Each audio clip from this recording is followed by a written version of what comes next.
नमो तस् भगवतो अरहतो सम्मा सम्बुद्धस्स।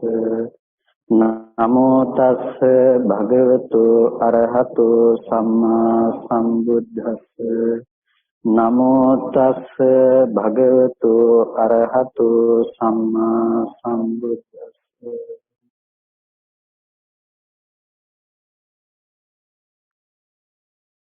संयुक्त निकाये ඕගතරණ සූත්‍රය අපි සාකච්ඡා කරමින් තිබුණේ. ඒකේ අර්ථ කතාව අනුව අපි මූලික පද විග්‍රහය සිද්ධ කරගන්න යෙදුනා. ඉතින් ටිකක් ඒක පද විග්‍රහය කිව්වහම ඒක නිරුක්තිය පැත්තට එහෙම නැතිනම් වාචාර්ථයේ පැත්තට බර නිසා කවුරුත් ඒක අර්ථ කතාව අනුසාරයෙන් අපි මේ පිළිබඳව ටිකක් මීට පෙර දීර්ඝ විස්තරයක් සිද්ධ කරගන්නට යෙදුනා. මම හිතන අපේ ගිහි පින්නතුණු සම්බන්ධ වෙන නිසා ඒ කොටස ලොකුවට පද විග්‍රහයන් ගිහි පින්නතුන්ට ඒක ප්‍රයෝජනවත් නොවේවි. නමුත් අද අපිට ඉතිරි වෙලා තිබුණේ සූත්‍ර දේශනාවට අදාළව එහි අර්ථය පිළිබඳව සාකච්ඡා කරන්නට. අපි ඕගතරණ සූත්‍රය කියනකොට ඕගය කියන ඕග කියන වචනේ කතා කරනකොට කතා කළා සැඩපහර කියලා. ඊ දවස් තුලදීත් අපි ඒ ගැන කතා කළා. ඒකට ඕග ගැන කතා කරනකොට කාම ඕග, භව ඕග, ditthි ඕග, අවිජ්ජා ඕග කියලා අපි ඕගය ගැන කතා කළා. ඒකට සැඩපහරක් කිව්වහම මේ විදිහට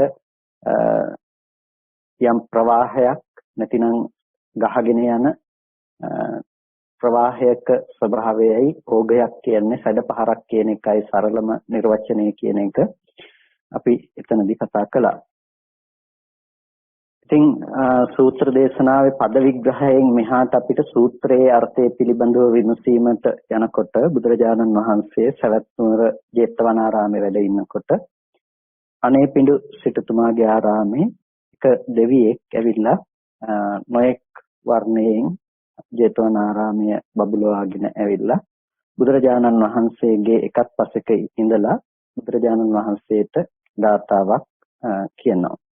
එතකොට මතක ඇති අපි දේවතා සංයුක්තය සහ දේව පුත්ත සංයුක්තය අතර ඇති වෙනස අපි කිව්වා. ඒ කියන්නේ දේවතා සංයුක්තයේදී මේ දේවතාවෙක් කියන්නේ මේ අපි අර දේවතාවියක් කියන ත්‍රිලිංගිකව නෙමෙයි. දේවතා සංයුක්තය කියලා කියන්නේ එක දෙවියෙක් කියන එක. එහෙම නැතිනම් අප්‍රකට දෙවියෙක් කියන එක.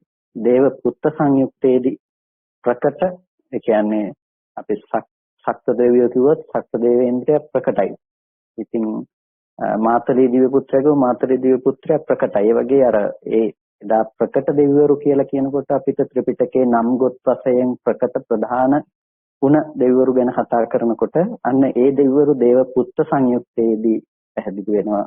ඒ දෙවිවරුන්ට කරපු දේශනා අප්‍රකට දෙවිවරුන් සඳහා කරන ලද දේශනා දේවතා සංයුක්තයේ බහුල කොට ඇතුළත් වෙලා තියෙනවා. ඉතින් මේ ඕගතරණ සූත්‍රය දේශනා කරන්නේ ඒ විදිහටම අප්‍රකට දෙවියෙක් ඇවිල්ලා ප්‍රශ්නයක් විමසන අවස්ථාවේදී කතන්න ත්වම් මාරිස ඕඝමතරීති. මාරිස නිදුකානන් වහන්සේ මේ ඕඝය තරණය කරන්නේ කොහොමද කියලා බුදුරජාණන් වහන්සේගෙන් අහනවා. අපපතිත්තං කාහං ආවුසෝ අනායුහං ඕඝමතරින්ති. එතකොට මේ බුදුරජාණන් වහන්සේ දේශනා කරනවා අපපතිත්තං කාහං ආවුසෝ අනායුහං ඕඝමතරින්ති. මම ඇවැත්නි මම පිහිටාද නොසිතෙමි, වෑයම්ද නොකිරමින් තමයි මේ ඕගය තරණය කළේ කියලා. එතකොට පිහිටාද නොසිතෙමින් වෑයම්ද නොකරමින් ඕගය තරණය කළා කියනකොට මේ දෙවියා ටිකක් ප්‍රශ්නකාරී බවක් ඇති වුණා මේ දෙවියට. මොකද්ද මේ කියපු කාරණාවේ තේරුම කියලා. ඊට පස්සේ බුදුරජාණන් වහන්සේගෙන් අහනවා, ස්වාමීනි ඔබ වහන්සේ කොහොමද මේ පිහිටන්නෙත් නැතුව වෑයම් කරන්නෙත් නැතුව ඕගය තරණය කළේ කියලා. බුදුරජාණන් වහන්සේ මේ පිළිතුර ලබා දුන්නේ ටිකක් නොතේරෙන ආකාරයටමයි.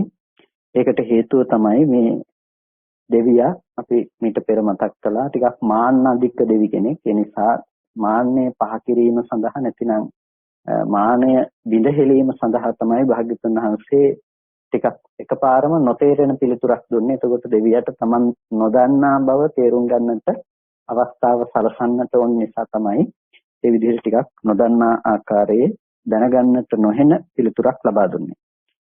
ඊට පස්සේ බුදුරජාණන් වහන්සේ ඒ කාරණාව තවත් පැහැදිලි කරලා දේශනා කරනවා. එවත්නි මම යම් විටක පිහිටා සිටිනවා නම් පිහිටා සිටිනකොට ගිලෙනවා. ඒ වගේම එවත්නි මම යම් විටක වෑයම් කරනවා නම් වෑයම් කරනකොට ඉල්පී යනවා.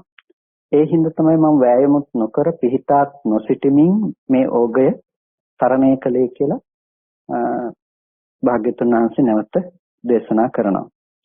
ඊට පස්සේ මේ දෙවියා කාලෙකින් ඕගේ තරණය කරපු උත්තමයෙක් දැක්කාය කියලා බුදුරජාණන් වහන්සේට ප්‍රශංසා කරලා පිටත් වෙලා යනවා. ඉතින් සාමාන්‍යයෙන් අපිට ගත්තහම බොහොම ඉතාම කෙටි සූත්‍රයක්. හැබැයි මේ සූත්‍රය තුළ විග්‍රහ කරන්නට පුළුවන් අර්ථය ඉතාමත් විශාලයි. ඉතින් ඒ විශාල අර්ථයට අනුව තමයි අපි මීට පෙර දේශනා මම හිතන්නේ 3ක් විතර කළානේ. ඒකට මේ පද විග්‍රහයන් පිළිබඳව අපි මීට පෙර දීර්ඝ සාකච්ඡාවක් සිදු කළේ. එතකොට දැන් ප්‍රධාන ගැටලුව තමයි කොහොමද ඕගය තරණය කරන්න කියලා අහනකොට පිහිටාද නොසිටමින් වෑයම්ද නොකිරමින් ඕගය තරණය කළා කියලා බුදුරජාණන් වහන්සේ ලබා දුන්න පිළිතුර පිළිබඳව විමසා බැලීම. ඕගය කියන එක යම් සැඩපහරක්. සැඩපහර කියන එක ඇතුළත කරන පිහිටා සිටීම කියන දේ සැඩපහර ඇතුළත උත්සාහවත් වීම කියන දෙකම වැරදි කියන එක අපි ඊයේ දවසේදී සාකච්ඡා කළා. ඒ කියන්නේ ගිනිගොඩ ඇතුලේ නොපිච්චී ඉන්න උත්සාහ කළත් ගිනිගොඩ ඇතුලේ ඉඳගෙන උත්සාහ නොකර හිටියත් දෙකම වැරදි කියන එකත් මතක් කළා. එතකොට අටකථා විග්‍රහය තුළ අපිට මේ පිළිබඳව දැක්වෙනවා අර්ථ 7කින් පිහිටා සිටින්නේ කොහොමද? ඊට පස්සේ ඉල්පී යනවා කියන්නේ මොකක්ද කියන කාරණාව විග්‍රහ කරනවා. පිහිටා සිටිනවා කියලා කියන්නේ එක තැනකට වෙලා ඉන්නවා. වතුරේ ඉන්න කෙනෙක් කිසිම උත්සාහයක් නොකර එක තැනකට වෙලා හිටියොත් එහෙනම් මොකද වෙන්නේ? එතකොට යාව එතනම ගිලිලා යනවා. ඒ වගේ මෙයා යම් විදිහකින් උත්සාහවත් වෙනවා නම් උත්සාහවත් වෙනකොට මොකද වෙන්නේ?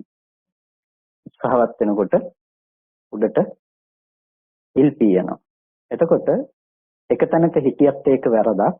උත්සාහවත් වුණොත් ඉල්පී යෑමක් මිසක ඉල්පී ගොස් වෙහෙසටපත් වීමක් මිසක ඊතර වීමක් කතා කරන්නේ නැහැ. ඕග මේ කතා කරන්නේ නිකන් වතුරක කියලා හිතන්න එපා. මේ කතා කරන්නේ සැඩපහරක. එතකොට සැඩපහරක ස්වභාවය යම්කිසි ප්‍රවාහයක්. ප්‍රවාහය පහළට ගහගෙන යනකොට කාමේ නම් කාමයේ ඔස්සේ පහළට ගහගෙන ගිහිල්ලා Taman අයිති තැනට අරගෙන යනවා.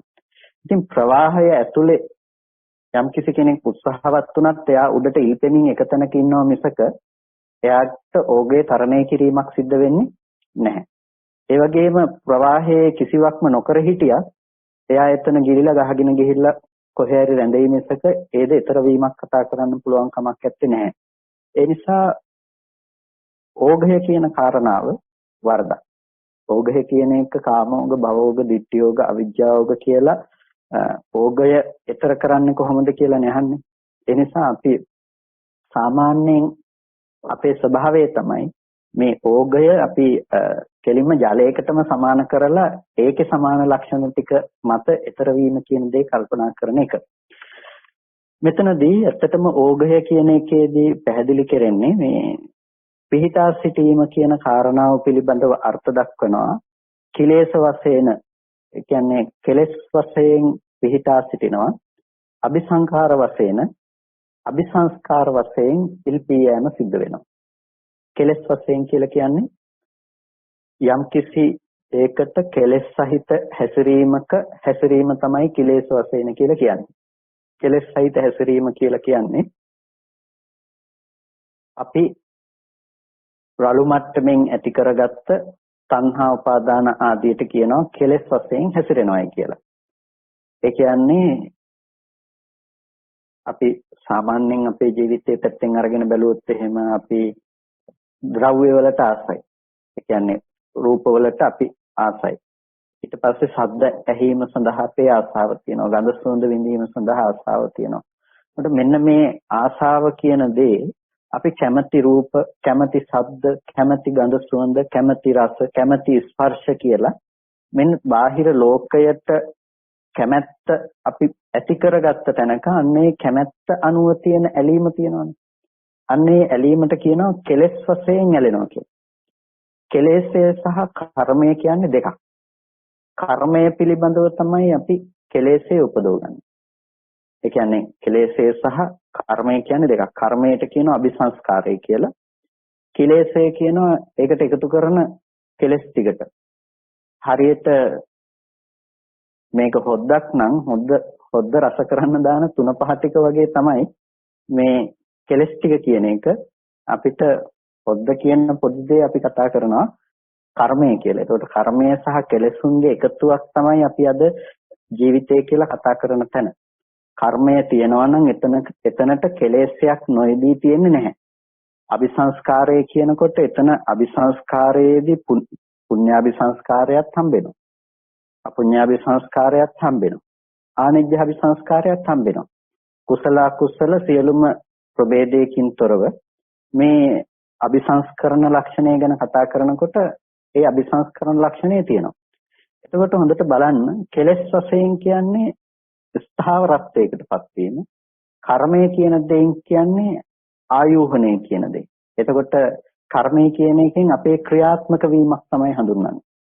ක්‍රියාත්මක වීමක් කියලා කියන්නේ අපිට ප්‍රතිසන්දි වශයෙන් දැසගෙන යන්නට පුළුවන් මට්ටමේ කර්මයක් සකස් කරගන්නවා. ඇහැට රූපයක් පේනකොට රූපයේහි ඇත්ත නොදන්නාකම නිසා ඒ රූපය පිළිබඳව ඇති බවට අරගන්න එකම අපිට කියනවා අපි කර්ම රැස් කරගන්නවා කියලා.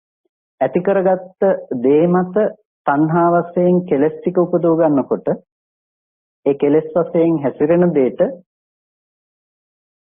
අපි කියනවා ඒ කියන්නේ කෙලෙස් භූමිය කියලා. එහෙමත් නැතිනම් මේ දෙක එකතුව තමයි සසර පැවැත්මට යන්න පුළුවන්කම තියෙන්නේ. කර්මය සහ කර්මයට කෙලස් ටිකක් එකතු කර ගැනීම. විපාකයකට කෙලින්ම කෙලෙසේ යෙදෙන්නේ නැහැ. විපාක ධර්මයකට කෙලින්ම කෙලස් ටිකේ යෙදීමක් වෙන්නේ නැහැ. විපාකයේ පිළිබඳව කර්මයක් සිද්ධ කරලා කර්මය අනුව තමයි කෙලෙසේ කියන දේ සිද්ධ කරගන්නේ. පටිච්චසමුප්පාදයේ පිළිබඳව අපි කතා කරනකොටත් අපිට දැන් අර ආකාර 20ට බෙදෙන තැනදී ওই කාරණාව හොඳට පැහැදිලි වෙනවානේ. විඥාන නාම රූප සලආයතන පස්ස වේදනා කියලා බෙදලා ඊට පස්සේ ඒ වේදනාව කියන තැනින් අවිජ්ජා සංඛාර තණ්හා උපාදාන භව කියන තැන තමයි ආපහු කතා කරන්නේ. ඒකට අපි සංක්ෂිප්ත ලෙස තණ්හා උපාදාන භව කියන ටික කතා කළාට එතන අවිද්‍යාව සහ සංස්කාරය තියෙනවා. අවිද්‍යාව නිසා ඒ දේ සංස්කරණය කරගත්ත කම නිසායි අපි ඒ දෙයට තණ්හා උපාදාන භව කියන කෙලෙස් ඇති කරගන්නේ. අවිද්‍යාවෙන් සකස් කරගත්ත දෙයකටම තමයි තණ්හා උපාදාන භව කියන කෙලෙස් ඇති කරගන්නේ. එතකොට තණ්හා උපාදාන භව කියන ටික කෙලෙස් ටිකක්. එතකොට ඒ කෙලෙස් ටික ඇති කරගත්තේ කර්මයක් අරඹයක්. ඒක කුසලයක් වෙන්නත් පුළුවන් අකුසලයක් වෙන්නත් පුළුවන්. කුසලයේ කෙලෙස්යක්ද කෙලහුව. කුසලයේ කෙලෙස්යක් නෙමෙයිනේ. ඒකට කියන්නේ කර්මයක් කියලා. ඒක අபிසංස්කරණයක්. ඒක රැස් කරගත්ත දෙයක්. එතකොට ඒ කුසලයේහි අකුසල් යෙදීමක් ඇත්තේ නැහැ. එහෙනම් කුසලයේහි තණ්හා උපාදාන භව යෙදීමක් වෙන්නේ නැහැ. එහෙනම් කුසලය කියන්නේ ඒක අபிසංස්කරණයක්, කර්මයක්. හැබැයි ඒකට අවිද්‍යාව මුල් වෙලා තියෙන. හැබැයි ඒ සිතේ අවිද්‍යාව තියෙනවා කියන්නේ නැහැ. කුසලය කියන එක පිරිසුදු මට්ටමක්. හැබැයි ඒ කර්මයට කෙලස් ටිකක් අනිවාර්යයෙන්ම යෙදෙනවා ඊට පස්සේ. ඒ නිසා තමයි කුසල ධර්මයන් පිළිබඳව හඳුන්වන්නේ සංකිලේශිකයි කියලා. ඒ කියන්නේ කෙලෙසෙන්න හිතයි. කෙලස් යෙදෙන්න හිතයි. කුසලයේ ආරම්භය කෙලස් යෙදෙන්න පුළුවන්කම තියෙනවා. එනිසා කුසල ධර්මයන් සංකිලේශික ධර්මයක්. අසංකිලිතයි ඒක ඇතුලේ කිලුට වැටෙන්නේ නැහැ. හැබැයි සංකිලේශිකයි ඒක ඕනම වෙලාවක කෙලෙසෙන්න පුළුවන්කම තියෙනවා. ඕනම වෙලාවක නෙමෙයි අනිවාර්යයෙන්ම ඊට පස්සේ ඒක කෙලසීමට ලක් වෙනවා. ඒක තණ්හා උපාදානයන්ගෙන් ඇසුරු කිරීම සිද්ධ කරනවා. අන්න ඒ හේතුව නිසා කර්මය කියන එක කෙනෙකු සිදු කරන දෙයක්, කර්මය කියන දේ වෑයම් කරන දෙයක්. ඒ නිසා කර්මයට කියනවා ඉල්පියෑමක් කියලා. ඒ වගේම කෙලස් වශයෙන් කරන්නේ ඒ සිද්ධ කරගත්ත කර්මය ස්ථාවර කරන එක. එහෙම නැතිනම් ඒක රූපාවචර නම් ඒ කෙලස් ටික ඒ මට්ටමිනුයි යෙදෙන්නේ. ඒ මට්ටමින් රූපාවචර උත්පත්තියක් ගෙනල්ලා දෙල ස්ථාවරත්වයක් ඇති කරන්න පුළුවන්. අරූපාවචර මට්ටමේ ස්ථාවරත්වයක් ඇති කරන්න පුළුවන්. එතකොට මේ කාමාවචර මට්ටමේ ස්ථාවරත්වයකට යව පමුණවන්න පුළුවන්කම තියෙනවා. ඒ නිසා කෙලෙස් වශයෙන් කෙනෙක් පිහිටා සිටිනවා. අபிසංස්කාර වශයෙන් ඒ කියන්නේ රැස් කර ගැනීමක් විදිහට එයා නැවත කර්මයේ රැස් කරනවා. ඒකට කියනවා අபிසංස්කරණය කියලා. ඒ නිසා දැන් පිහිටා සිටිනවයි කියනකොට පිහිටා සිටීමට අයිති පළවෙනිම දේ තමයි කෙලෙස් වශයෙන් පිහිටා සිටිනවා. අபிසංස්කරණ වශයෙන් ඉල්පී යනවා. ඒකට වෑයම් කිරීමක් තමයි කුසලයේ කියලා කියන්නේ. වෑයම් කිරීමක් තමයි රූප භූමියේ පිණිස අපි උත්සාහවත් වීම කියලා කියන්නේ. අරූප භූමියේ පිණිස උත්සාහවත් වීම කියලා කියන්නේ. එතකොට ඒ වෑයම් කිරීම කර්ම රැස් කර ගැනීම අபிසංස්කරණය කියලා කියනවා. අபிසංස්කරණය හඳුන්වනවා ඉල්පී යෑමක් හැටියට. එතකොට පිහිටා සිටින්නත් බෑ. ඒ වගේම අපිට වෑයම් කරන්නත් බෑ කියලා කිව්වේ මේ හේතුව නිසා. අපි පිහිටා සිටියොත් එහෙම අපිව ගිලෙනවා. වෑයම් කරොත් තමයි ඉල්පෙන්නේ. ඒ වගේ පිහිටා සිටීම තුලත් වෑයම් කිරීම තුලත් මේ ප්‍රවාහය තුල අපිව රැඳී සිටීම සිද්ධ වෙනවා. ඒ නිසා පිහිටා සිටීමත් වැරදි කිව්වා. ඒ වගේම වෑයම් කිරීම වැරදි කිව්වා. මොකද වෑයම් කිරීම කියන එක කර්ම සිදු කිරීමක්. ඒ වගේම පිහිටා සිටීම කියන එක කෙලෙස් වශයෙන් හැසිරීමක්. මේ ඔක්කොම පොදුවේ මේ ප්‍රවාහය ඇතුලේ තියෙන දේවල් නිසා තමයි මේ දෙකම වැරදි කියලා කිව්වේ. ඒක තමයි ප්‍රධානම දේ. මේ දෙකම ප්‍රවාහය ඇතුළත තියෙන දේවල් නිසා වැරදි. ඊට පස්සේ දෙවෙනි කාරණාව තණ්හා දිට්ඨි වශයෙන් ඒ කියන්නේ තණ්හා දිට්ඨි වශයෙන් අපි පිහිටා සිටීම සිද්ධ කරනවා. ඒ වගේම අවශේෂ කිලේශේච කන්දේච අபிසංකරණ වශයෙන්. එතකොට ඒ කෙලෙස් වශයෙන් ඇති කරගත්ත අபிසංස්කරණය කියලා දෙවෙනි කාරණාව දක්වනවා. ඒ කියන්නේ තෘෂ්ණා සහගත දෘෂ්ටිය කියන එක. එතකොට දිට්ඨිය කියලා කියන්නේ ඒ කෙනකෙනාට ඒ භූමියේ ස්ථාවරත්වයට පැමිණවීම පිණිස හේතු වෙන දෙයක්. ඒ දිට්ඨිය අනුව ගියාට පස්සේ කියන්නේ සාස්වත උච්ඡේදාදී දෘෂ්ටිය තුල තම තමන්ගේ පිහිටා සිටීම පිහිටා සිටින මට්ටම තමයි නියෝජනය කරන්නේ. අපිට අද පිහිටා සිටින මට්ටමක තියෙන නිසායි පිහිටා සිටින මට්ටමෙන් උදාහරණ අපිට ලැබෙන්නේ.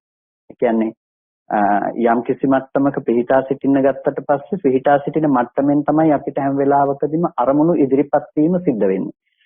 ඒකට කියනවා දෘෂ්ටි සහගත බව කියලා. ඔබ වහන්සේලාට නැතිනම් අපිට දැන් යම් කිසි අරමුණක් අපි හිතනකොට අරමුණක් ගැන කල්පනා කරනකොට අපිට ඒ දේ ඇති බවටම ලෝකයේ තුලින් හම්බ වෙනවා. નિરાයාසයෙන්ම ඒක ඇති බවට තමයි අපිට ප්‍රකට වෙන්නේ. ඒක ආයාසයෙන් අපි හිතලා බොහොම අමාරුවෙන් අපිට ගන්න අවශ්‍යතාවයක් නැත්තේ නැහැ. අපිට નિરાයාසයෙන්ම හිතට ගෙනල්ලා දෙන්නේ ඒක ලෝකේ පවතිනවා කියලා. අන්න ඒ ලෝකේ ඒ ධර්මයේ පවතිනවා කියලා ඇති කරගත්ත ඒ දෙයට කියනවා දෘෂ්ටි වශයෙන් ඇති වෙන දෙයි කියලා. ඒ දෘෂ්ටි වශයෙන් ඇති කරගන්න ඒ දෙයට තමයි කෙනෙක් තණ්හාවෙන් බැඳෙන්නේ. ඒකට මූලික වශයෙන් මෙයාට තියෙන දෘෂ්ටියක් දෘෂ්ටිය ලෙස ඉදිරිපත් කරගත්ත දෙයට තමයි තණ්හා වශයෙන් බැඳෙන්නේ. නිසා තණ්හාව සහ දිට්ඨිය කියන කාරණාව පිහිටා සිටීම කියන එකෙන් හඳුන්වනවා. යම් තැනක තණ්හාව තියෙනවා නම් ඒක එතන දෘෂ්ටිය තියෙනවා. දෘෂ්ටිය තියෙනවා නම් එතන තණ්හාව යෙදෙනවා. ඒ නිසා දිට්ඨිය කියන එක සහ දිට්ඨිය පතුරවන්නට අදාළ ප්‍රදේශය අපිට හම්බුුන් නැති වුණොත් ඒ තැනක ඕගයෙහි පැවැත්ම තියෙනවා. ඒ කියන්නේ අවශේෂ කෙලෙස් සහගත ස්කන්ධ ටිකත් අபிසංස්කරණයක් කියලා අපි කිව්වා ඉල්පී යෑම කියන එකට.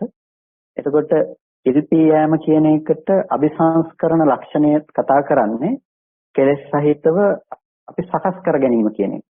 එතකොට දෘෂ්ටි සහගත බව සකස් කර ගැනීමක් කියන මේ කාරණා දෙකම පිහිටා සිටීමට සහ ඉල්පී යෑමට අදාළ වෙන්නේ. මේක දෙකම භවයේ ඇතුලේ ක්‍රියාත්මක වන දෙයක්. මේ ඕගය ඇතුලේ ක්‍රියාත්මක වන දෙයක්. දෘෂ්ටි වශයෙන් ඒකේ හැසිරෙනවා. හැසිරෙන දෘෂ්ටි වශයෙන් ගත්ත දෙයට අபிසංස්කරණ ලක්ෂණය සිද්ධ වෙනවා. නැතිනම් අபிසංස්කරණ ලක්ෂණයෙන් ගත්ත දෙයට තණ්හා දෘෂ්ටි වශයෙන් පාදානිය ඇති කරගන්නවා. එතකොට ඒ ලක්ෂණය නිසා පිහිටා සිටීමට තෘෂ්ණා දෘෂ්ටි සහගත බව කියනවා. ඉල්පී යෑමට කිලේශ සහ අபிසංස්කරණයයි කිය. කිලේශ සහගත ස්කන්ධයන්ගේ අபிසංස්කරණ ලක්ෂණයයි කියලා හඳුන්වනවා. මේ කාරණාවේදී අපිට දෘෂ්ටිය සහ වස්තුව කියන එක වෙන් වුණොත් දෘෂ්ටිය සහ වස්තුව දෙකක් විදිහට අපිට හම්බුණොත් ඒ තුල අபிසංස්කරණ ලක්ෂණයක් ගොඩනැගෙන්නේ නැහැ. ඒ කියන්නේ දෘෂ්ටියයි වස්තුවයි දෙකක් වෙනවා කියන්නේ අපිට දෘෂ්ටියයි වස්තුවයි එකක් විදිහට හම්බෙනවා. අපි දකින දෙයට කියන අපි මනෝමයෙන් ඇති කරගන්න සංකල්පමය දෙයට කියනවා දෘෂ්ටිය කියලා. වස්තුව කියනවා බාහිරින් ඉදිරිපත් වෙන දෙයට. එතකොට මේ දෘෂ්ටිය තමයි අපි ප්‍රකට කරගන්නේ. හැබැයි දෘෂ්ටියේ ස්වභාවය තමයි වස්තුව පෙන්වනකම. දෘෂ්ටියේ ස්වභාවයට අනුව වස්තුව දකින්නකම කෙනකෙනාට ඇත්ත වෙනවා. අපිට හොඳ විදිහට දෘෂ්ටිය තියාගත්තොත් අපිට වස්තුව හොඳ විදිහට පෙනෙලා තියෙනවා. අපි නරක විදිහට දෘෂ්ටිය තියාගත්තොත් වස්තුව නරක විදිහට අපිට පෙනෙලා තියෙනවා. ඒ නිසා එකම රූපය දෙන්නෙකුට කැමති දෙයක් වෙන්නත් පුළුවන්, අකමැති දෙයක් වෙන්නත් පුළුවන්.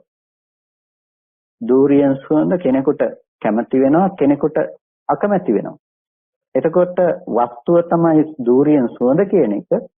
නමුත් ඒකේ දෘෂ්ටිය කෙනකෙනාගේ පැත්තේ තියෙන එක. ඒ දෘෂ්ටියට අනුව කෙනෙක් ඒක පිළිකුල් කරනවා, කෙනෙක් ඒක කැමැත්තෙන් බාර ගන්නවා. එතකොට අපිට දෘෂ්ටියයි වස්තුවයි දෙකම එක තැනින් හම්බ වෙන්නේ. ඒ කියන්නේ අර කැමැති විදිහට ගත්ත දෘෂ්ටිය සහ අර ගන්ධය කියන වස්තුවයි දෙකම එකම තැනින් කැමැති ගන්ධයේ විදිහට තමයි ඒක හම්බෙලා තියෙන්නේ. ඒ නිසා දෘෂ්ටියයි වස්තුවයි දෙකම එකක් කර ගැනීම අපි යම්කිසි විදිහකින් පිහිටා සිටීමක් බවට පත් වෙනවා. ඒ පිහිටා සිටීම බවට පත් කරගන්නේ අර අபிසංස්කරණ වශයෙන් ගත්ත තැනක. ඒ කියන්නේ ඇති බවට ගත්ත වස්තුව ඇති බවට ගත්ත තැනක තියෙන ස්වභාවය තමයි මේ කතා කරන තණ්හා දිට්ඨි සහගත ස්වභාවය. එතනදී දෘෂ්ටිය සහ වස්තුව දෙකක් විදිහට දැක්කොත් තමන්ගේ දෘෂ්ටිය පවත්වාගෙන යාම සඳහා බාහිර දෙයක් ලැබෙන්නේ නැත්තම්, බාහිර මහා භූතය පත් වෙන්නේ නැත්තම් ඒ කෙනාගේ දෘෂ්ටියට පැවැත්මක් නැත්තේ නේ. ඒ කියන්නේ කිසිම දෙයක් ඇති බවට හම්බ වෙන ලක්ෂණයක් නැත්තම් ඒ ඇති බවට හම්බ වෙන ලක්ෂණය නැති තැනක බාහිර තමන්ගේ පැත්තේ පවතින දෘෂ්ටිය පවත්වන්න විදිහක් නැත්තේ නේ. ඒ නිසා තමයි අනුපූර්ව ක්‍රමවේදයක් යටතේ දෘෂ්ටිය වෙනස් කරන්නේ. අපිට අද දකින්නකොටම මිනිස්සෙක්මයි කියලා පේන තැනක මිනිස්සෙක් පෙනෙන දෘෂ්ටිය ඉස්සෙල්ලා වෙනස් කරනවා. ඒ දෘෂ්ටිය වෙනස් කිරීම සඳහා තමයි දෙතිස් කුණප කොට්ටාස වශයෙන් හෝ සතර මහා ධාතු වශයෙන් හෝ ආශ්වාස ප්‍රශ්වාස වශයෙන් හෝ හිත තියලා මාර්ගයේ වඩන්න කියලා කියන්නේ ඉස්සෙල්ලාම මේ දෙකම එකක් වෙලා පේන මේ ඝන සංඥාව අයින් වෙන්න අවශ්‍ය නිසා. එතකොට අපිට ප්‍රකට වෙනවා ඊට පස්සේ මතු කරගන්න මට්ටම. ඒකනේ අර මිහින්තලේ හාමුදුරුවන්ට ආර්ථික සංඥාව වඩපු හාමුදුරුවන්ට කාන්තාවක් hina වෙනකොට ඇටසැකිල්ලක් hina වෙනවා කියන්නේ. ඒ කියන්නේ ඇහැට පෙනීම නෙමෙයි වෙනස් උනේ. හැබැයි ඒ ෆේන දේ ආරම්භය ඇති කරගන්න දෘෂ්ටිය වෙනස් එකක්. ඒ නිසා යා ඒක දැක්කේ දැනගන්නේ මේ වෙනස් සහගත ස්වභාවය. අරකට දෙන ඉඩ මානසික පිළිගැනීම අයින් කරලා තමන් ඇති කරගත්ත දර්ශනය තමයි එතනදී දැකීමට පාදක කරගෙන තියෙන්නේ. සතිපට්ඨානයේදී කරන්නේ ඒ වගේ දෙයක් තමයි හිතට දෘෂ්ටියක් ඇති කරනවා. දෘෂ්ටියක් කියන්නේ ඒක වැරදි දෘෂ්ටියක් කියන තැනින් නෙමෙයි, ඉන්න තැන බොරුවක් කියලා පෙන්වන්න අවශ්‍ය නිසා යථාර්ථවාදී දෘෂ්ටියක් එතන දෙනවා. අපි ඒකට සම්මා දිට්ඨි කියලා කියනවා. ඒක ඉස්සෙල්ලම ලෞකික සම්මාදිට්ඨිය මට්ටමින් තමයි අපි වඩන්නේ. ඒ මට්ටමේ සම්මා දිට්ඨියක් මගින් අර මිච්ඡා දිට්ඨිය පෙනුන තැනක දර්ශනය යහපත් කරනවා. මිච්ඡා දිට්ඨිය වැරදි කියලා පෙන්වලා දෙනවා. ඒ කියන්නේ අපිට මේ දෙකම එකක් වෙලා පෙනුන එක නෙමෙයි මෙතන ඇත්ත. මෙතන තියෙන මෙන්න මේ වගේ තත්ත්වයක් කියන එක පිළිබඳව නැවත නැවතත් එයාගේ මානසිකාරය යොමු කරනවා. එතකොට ඒ විදිහට දෘෂ්ටිය සහ වස්තුව කියන එක දෙකක් වෙලා පෙනෙනකොට දෘෂ්ටියත් වස්තුවත් දෙකම එකතු කරලා ගන්න කම එයාගේ මනසේ ඇත්තේ නැහැ. දෘෂ්ටියත් වස්තුවත් දෙකම එකක් කරලා ගන්නෙ නැති වෙනකොට කර්ම සිදුවීමක් ගැන පැනවීමක් කරන්න පුළුවන් කමක් නැත්තේ නැහැ. එයා පිහිටා සිටීම තුල හෝ ඉල්පී යෑම තුල එයා ඇත්තේ නැහැ. ඒ නිසාම නැවත ආපහු කතා කරනවා තණ්හා වශයෙන් සහ ditthi වශයෙන් කියලා. ඒ කියන්නේ තෘෂ්ණා වශයෙන් උත් ditthi වශයෙන් උත් කියලා. තෘෂ්ණා වශයෙන් ඒ කියන්නේ කෙලෙස් වශයෙන් කියපු එකටම අදාළයි ඉන්නේ තණ්හාව කියන එක. තණ්හා වශයෙන් පිහිටා සිටීමත් ඒ වගේම දෘෂ්ටි වශයෙන් ඉල්පී යෑමත් සිද්ධ වෙනවා කියන එක. තණ්හා වශයෙන් කෙනෙකු පිහිටා සිටීම සිද්ධ කරගන්නකොට දෘෂ්ටි වශයෙන් ඉල්පී යනවා. දෘෂ්ටි වශයෙන් ඉල්පී යනවා කියන තැනදී තණ්හා වශයෙන් පිහිටා සිටිනකොට ඒකේන දෘෂ්ටිය විදිහට සාස්වත උච්ඡේදාදී දෘෂ්ටීන්ටපත් වීම සිද්ධ වෙනවා. මේ ටිකේ පොදු ලක්ෂණ ටිකක් තියෙනවා. මම කාරණා ටික පැහැදිලි කරගෙන ගිහිල්ලා ඒ කරුණු ටික පැහැදිලි කරන්නම්. ඊට පස්සේ සස්සත දිට්ඨිය, ඒ කියන්නේ සාස්වත දෘෂ්ටි වශයෙන් පිහිටා සිටිනවා කෙනෙක්. සාස්වත දෘෂ්ටි වශයෙන් කියන්නේ හතරවෙනි කාරණාව. ශාස්වත දෘෂ්ටිය වශයෙන් පිහිටා සිටිනවා කියලා කියන්නේ ලෝකය පවතිනවායයි ඇති බවට ගත්ත සංකල්පය.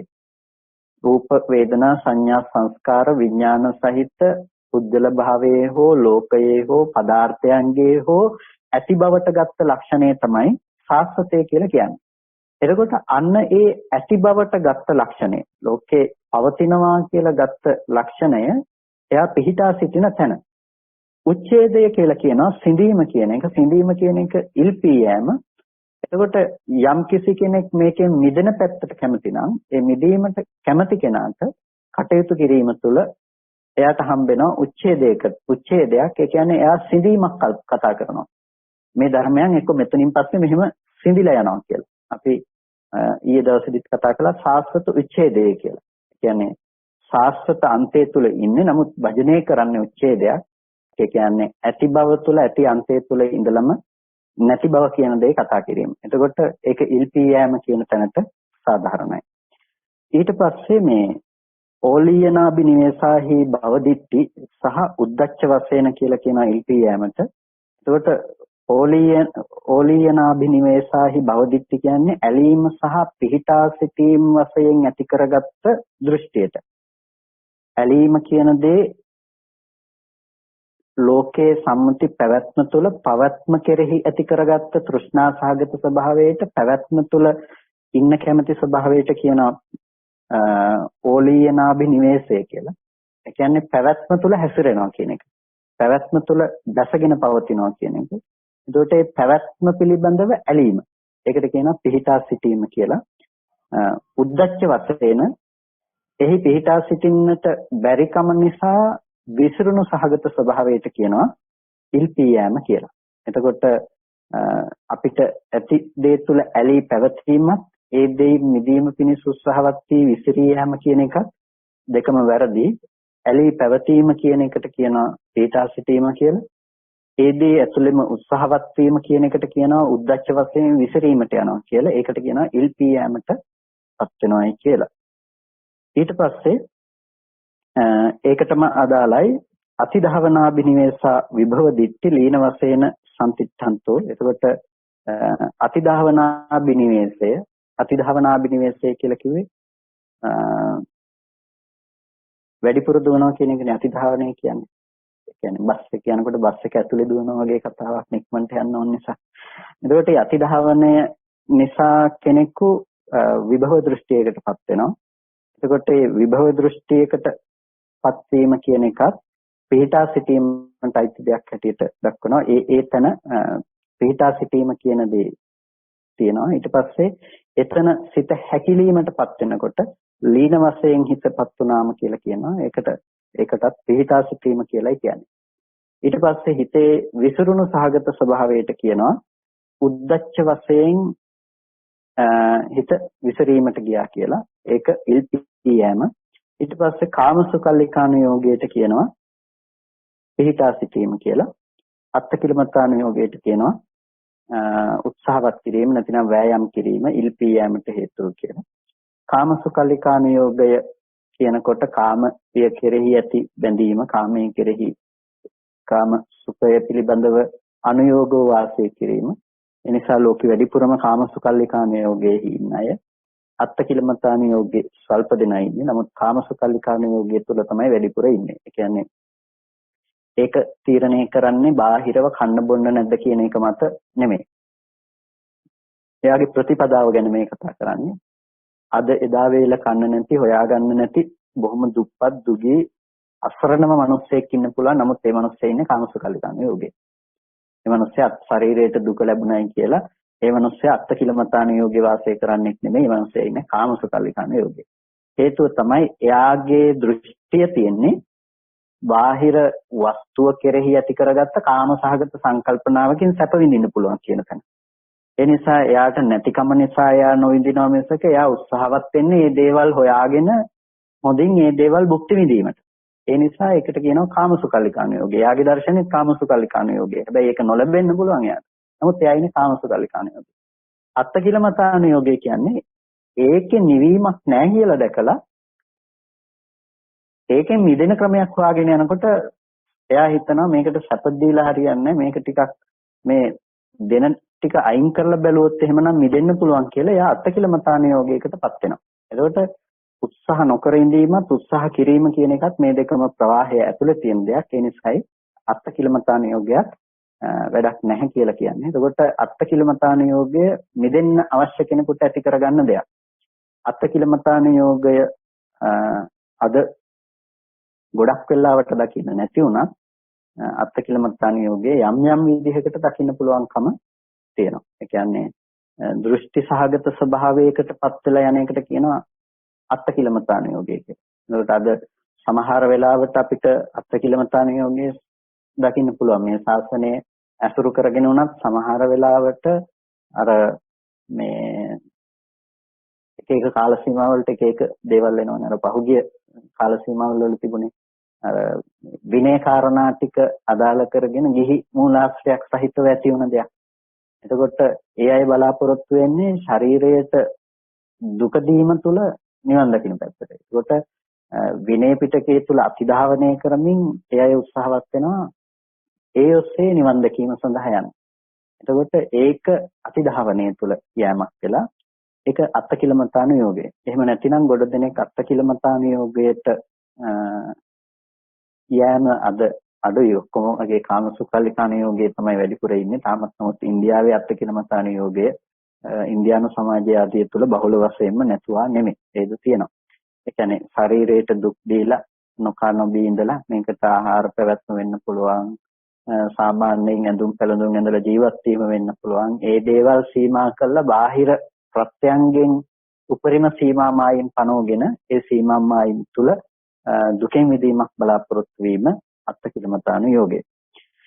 එතකොට ඒ 6 වෙනි කාරණාව කාමසුකල්ලිකාන යෝගය සහ අත්තකිලමතාන යෝගය. 7 වෙනි කාරණාව සබ්බ අකුසලාභි සංඛාර වශයෙන් සියලු අකුසල් වශයෙන් ඇති කරගන්න දේ පිහිටා සිටීම. ඒ වගේම සබ්බ ලෝකීය කුසලාභි සංඛාර වශයෙන් සියලු ලෞකික කුසල අபிසංස්කරණයන් ඉල්පී යෑම හැටියට දක්වනවා. සියලු අකුසලයන් පිහිටා සිටීම, ඒ වගේම සියලු කුසලයන් ඉල්පී යෑම හැටියට දක්වනවා. එතකොට මේ විදිහට අපිට ප්‍රධාන විදිහටම පිහිටා සිටීම සහ ඉල්පී යෑම කියන කාරණාව මේ අර්ථයන්ගෙන් කතා කරන්නට පුළුවන් කියලා අර්ථ 7කින් දක්වනවා. මෙහි ඇති පොදු ප්‍රධාන නිර්ණායක ටික අපිට අරගෙන යම් අර්ථයක් අපි ග්‍රහණය කරගත්තොත් අපිට දකින්න පුළුවන් වෙන්නේ පිහිටා සිටීම කියන එක තුල අපිට යම් පදනමක් තුල රැඳී සිටීම කියන එක තමයි ඒ තුල අදහස් කරන්නේ. ඒ කියන්නේ වෑයම් නොකිරීම සහ උත්සාහවත් නොවීම මත එක තැනක අපි රැඳී සිටීම කියන එක. ඒකට අපි කියනවා මේ ලෝකයාගේ පැවැත්ම තුළ සාමාන්‍ය පැවැත්ම තුළ ජීවත් වීම කියලා. අපි සාමාන්‍ය ව්‍යවහාරය අපි කතා කරන අනුසෝතගාමී කියලා. අණුව යනවා. එතකොට ලෝකයේහි අණුව හැසිරෙන එකට අපි කියනවා අනුසෝතගාමී කියලා.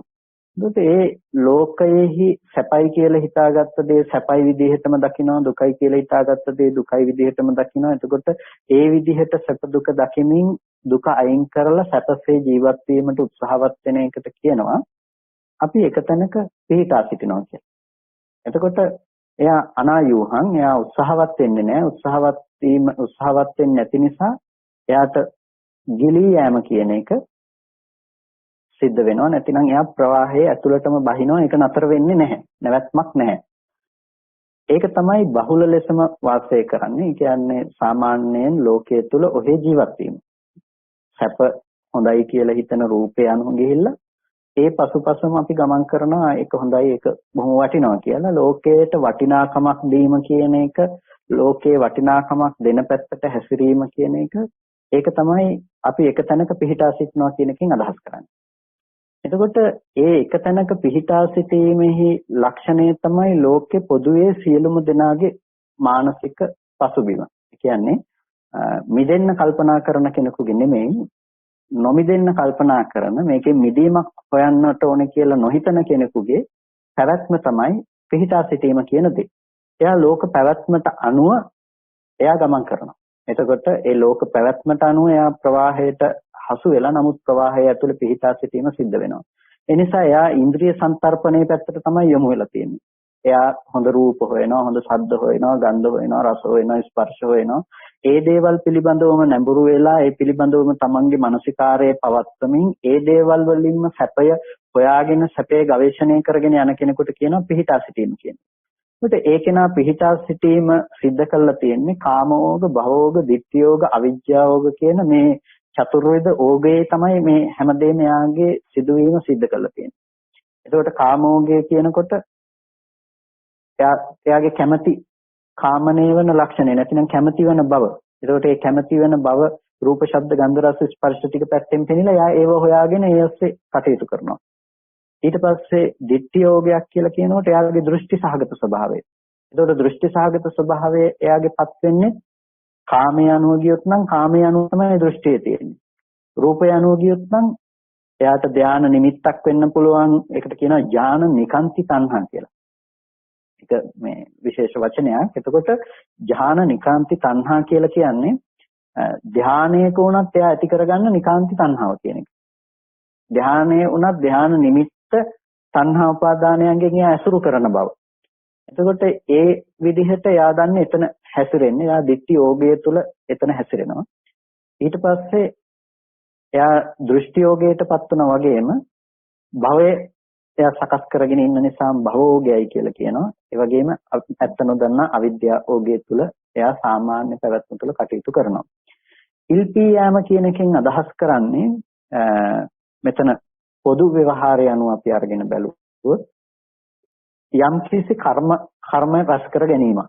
කර්ම රැස් කර ගැනීමක් කියන්නේ කුසල අකුසල වශයෙන් කර්ම රැස් කර ගැනීමක්, නිදීම පිණිස උත්සාහවත් වීමක්. එතකොට කෙනෙකු භාවනා කිරීම කියන දේ ඇතුළත් වෙනවා ඉල්පී යෑම කියන දෙයට. ඒ කියන්නේ භාවනා කිරීම කියන එකෙන් අදහස් කරන්නේ මේ ශාසනයේ සම්මාදිට්ඨිය ඇති කරගෙන ඒ ඇති කරගන්න භාවනා නෙමෙයි. නිදීම පිණිස කෙනෙකු විසින් ඇති කරගන්න මේ ශාසනයෙන් බාහිර රූපාවචර අරූපාවචර ආදී නොඑක් භාවනා ක්‍රම තිබුණත් ඒ සියලුම භාවනාදී ක්‍රම ඉල්පී යාම පිණිස පවතින දේවල් මිසක ඕගයෙන් නිදීම පිණිස පවතින දේවල් නෙමෙයි. ඒ නිසා යම් කිසි කෙනෙක් මේකෙන් මිදෙන්නට ඕන කියලා යම් අදහසක් ඇති කරගන්නවා නම් ඒ ඇති කරගන්න අදහසම මේ ශාසනයේ සම්මාදිට්ඨිය උණුසුම ලැබලා නැත්නම් ඒ උණුසුම ලබා නැති දේ ඉල්පී යාම පිණිස පවතින දෙයක්. මොකද එයා ඕගය තේරුම් අරගෙන නැහැ. සැඩපහර තේරුම් අරගෙන නැහැ. එයා දන්නේ මේ සාමාන්‍ය ලෝකේ පැවැත්ම වැරදි කියන්නේ. ඒ නිසා තමයි බුදුරජාණන් වහන්සේගේ කාලේ සමාජය තුළ දෙසටක් මිත්‍යා දෘෂ්ටි බිහි වුණේ. නොඑක් විදිහට උත්සාහවත් වුණේ. ඉතින් සාමාන්‍යයෙන් අද අපේ සාමාන්‍යයෙන් ඉන්න මිනිස්සෙකුට වැඩිය එදා දර්ශනයක් විදිහට ගත්තොත් එහෙම කෝරක්කත්ති කියලා ඉස්සරහින් හිටියා. කෝරක්කත්ති කියන්නේ අර බල්ලෙක් වගේ හිටපු හැසිරුණ කෙනෙක්නේ. එයා මේ කුක්කුර වෘතයේ සමාදන් වෙලා හිටියේ. එතකොට බල්ලෙක් විදිහට තමයි කෑම කන්නේ, ඉන්නේ, හැසිරෙන්නේ, සියලුම දේවල් කරන්නේ බල්ලෙක් විදිහට. ඉතින් අද සමාජයේ අපි හොඳට සාමාන්‍ය කෙනෙක් අරගෙන බැලුවොත් කෝරක්කත්ති කියලා දර්ශනීය පැත්තෙන් බොහොම ඉහළින් හිටියා. ඒ කියන්නේ භෞතිකවාදී දාර්ශනිකයෙකුට වඩා කෝරක්කත්තික දාර්ශනිකයෙක්. මම කියන්නේ භෞතිකවාදී හොඳම දාර්ශනිකයෙකුට වැඩිය කෝරක්කත්තික හොඳ දාර්ශනිකයෙක්. ඒකට හේතුව එයා බල්ලෙක් විදිහට හිටියයි කියලා ප්‍රශ්නයක් එනවනේ. නිකම්ම ගිහිල්ලා බල්ලෙක් විදිහට හිටියා වෙන්නත් බෑනේ. නිගණ්ඨනාථ පුත්තල හොඳ දාර්ශනිකයෝ වෙන්න එපා. මහා සෙනඟක අනුශාසනා කරපු අයනේ. එතකොට ඒ අය දැක්ක යම් දර්ශනයක්. ඒ තමයි ඒගොල්ලෝ කාමසුකල්ලිකාන යෝගයෙන් බෑ කියලා දැක්කා. එයා දකින්නේ රූපේ පැත්තේ සැප තියනවා කියලා නම්, ගන්ධ රස ස්පර්ශයන්ගේ සැප තියනවා කියලා නම්, එයා ඒකේ නිෂ්ඨාවක් හොයාගෙන යනවානේ. එයා කොහොම හරි රස්සාවක් කළා එයා ජීවත් වෙන්න හදනෝනේ. එයා හොඳට කොහෙට දාස මෙහෙවරක් කළා හරි ජීවත් වෙන්න ක්‍රමෝපායක් හොයනවා එයා. හැබැයි එහෙම හෙව්වේ නෑ. ශරීරයට මහා දුකක් දෙමින් එයා බලාපොරොත්තු වුණා එතනින් මිදීමක් හොයන්න. ඒ කියන්නේ එයාට මිදීමක් හැවීමේ අවශ්‍යතාවයක් තිබුණා. නිකම්ම හිතන්නකො මිදීමක් හොයන්න අවශ්‍යතාවයක් තිබුණ නිසා ඒ තිබුණ හැඟීම ඒ කියන්නේ එච්චර ශරීරයට දුකක් දෙමින් එයාගේ යම්කිසි සත්‍යයක් හොයාගෙනනේ. එයා පස්සේ එයාගේ දෘෂ්ටි අතහරින්න කැමති නැතිවීම ඒ තුල දෘෂ්ටිගත වීම වෙනම කතාවක්. නමුත් එයා හිතියා යම්කිසි දර්ශනයක් තුළ එයා දැනගෙන හිටිය රූපේ පැත්තේ සැපෙන්නේ නැහැ කියලා. එයා දැනගෙන හිටියා ඒ පැත්තේ සැපෙන් ගිහිල්ලා මට මේ දුකෙන් මිදෙන්න බෑ කියලා. එයා දැනගෙන හිටියා ගන්ධේ රස ස්පර්ශයේ පැත්තෙන් මට සැපේ ඒකාන්ත සැප ලබන්න පුළුවන් කමක් නැහැ කියලා. ඒ කියන්නේ කාමසුකල්ලිකානුയോഗයේහි ආදීනවයක් දැක්ක නිසා එයා අත්තිකිලමතානුയോഗයට වැටුණා එකෙන් මිදෙන්න ගිහිල්ලා. ඒකට ඒ අත්තිකිලමතානුയോഗයට වැටිච්ච කෙනා ඒකෙන් ඉල්පී යෑමකටපත් වුණා. එහෙමත් නැතිනම් ඒකත් මේ සැඩපහර අස්සෙම තමයි එයා ක්‍රියාත්මක වුණාට ඒක ඉල්පී යෑමක් තුළ එයා හිටියේ. එතකොට ඒ දෘෂ්ටිගත ස්වභාවය තුලත් ලෝකෙ මිත්‍යා දෘෂ්ටිය හට ගැනීමත් ඒ ඉල්පී යෑම හා සමග ඇතිවන දෙයක්. සාස්වතය කියන එක ලෝකේ පැවැත්ම ලෝකේ තියෙනවා කියලා හිතාගෙන පිහිටා සිටින මට්ටමක්. හැබැයි උච්ඡේදය කියන එකට යන්නේ ඉල්පී යෑමක් හොයන කෙනෙක්. නැතිනම් ඉල්පී යෑමක් කියන්නේ මිදීමක් හොයන කෙනෙක් තමයි උච්ඡේද ගතියකටපත් වෙන්නේ. එයා හිතනවා මේ පවතින ආත්මේ සිඳීමක් නැද්ද කියලා. එහෙම නැත්නම් මේක නතර කරන්න බෑද කියලා. ඒ නිසා එයා කියනවා මරණින්මත් එක්ක උපදින්නේ නැහැ කියලා. එහෙම නැත්නම් එයා කියනවා මේක අවුරුදු මෙච්චර ප්‍රමාණයකින් පස්සේ අවුරුදු මේ දසදහස් ගණනකින් පස්සේ නැවත ඉපැත්මක් ආයෙ සිද්ධ වෙන්නේ නැහැ. මෙතනින් පස්සේ සිඳිලා විනාශ වෙලා යනවා. එයා එතනින් සිඳිලා විනාශ වෙන උච්ඡේදයක් පනවනවා, සිඳීමක් පනවනවා. එතකොට ඒ සිඳීමක් පනවන්න හේතුවත් එයාට තියෙන්නේ අරකින් මිදෙන්න වෑයම් කිරීමක් විදිහට. අන්න ඒ ඉන්න ප්‍රකෘති සාමාන්‍ය ස්වභාවයේ ඉක්මවා ගිහිල්ලා ඒයින් මිදීම පිණිස යම් උත්සාහයක් කරනවා නම් ඒ සියලුම උත්සාහයන් අයිති ඉල්පී යෑම කියන එකට. එතකොට දැන් මේක හරිම ගැටලුවක් වෙලා තියෙන දෙයක්. පිහිටා සිටියත් වැරදි. ඒක ඇතුලේ ඉඳලා අපි උත්සාහවත් වුණත් ඒකත් වැරදි කියන්නේ. කොටින්ම කියනවා නම් මේ ඕගය තරණය කරන්න තියෙන ටිකක් වෙනස් ක්‍රමයකට.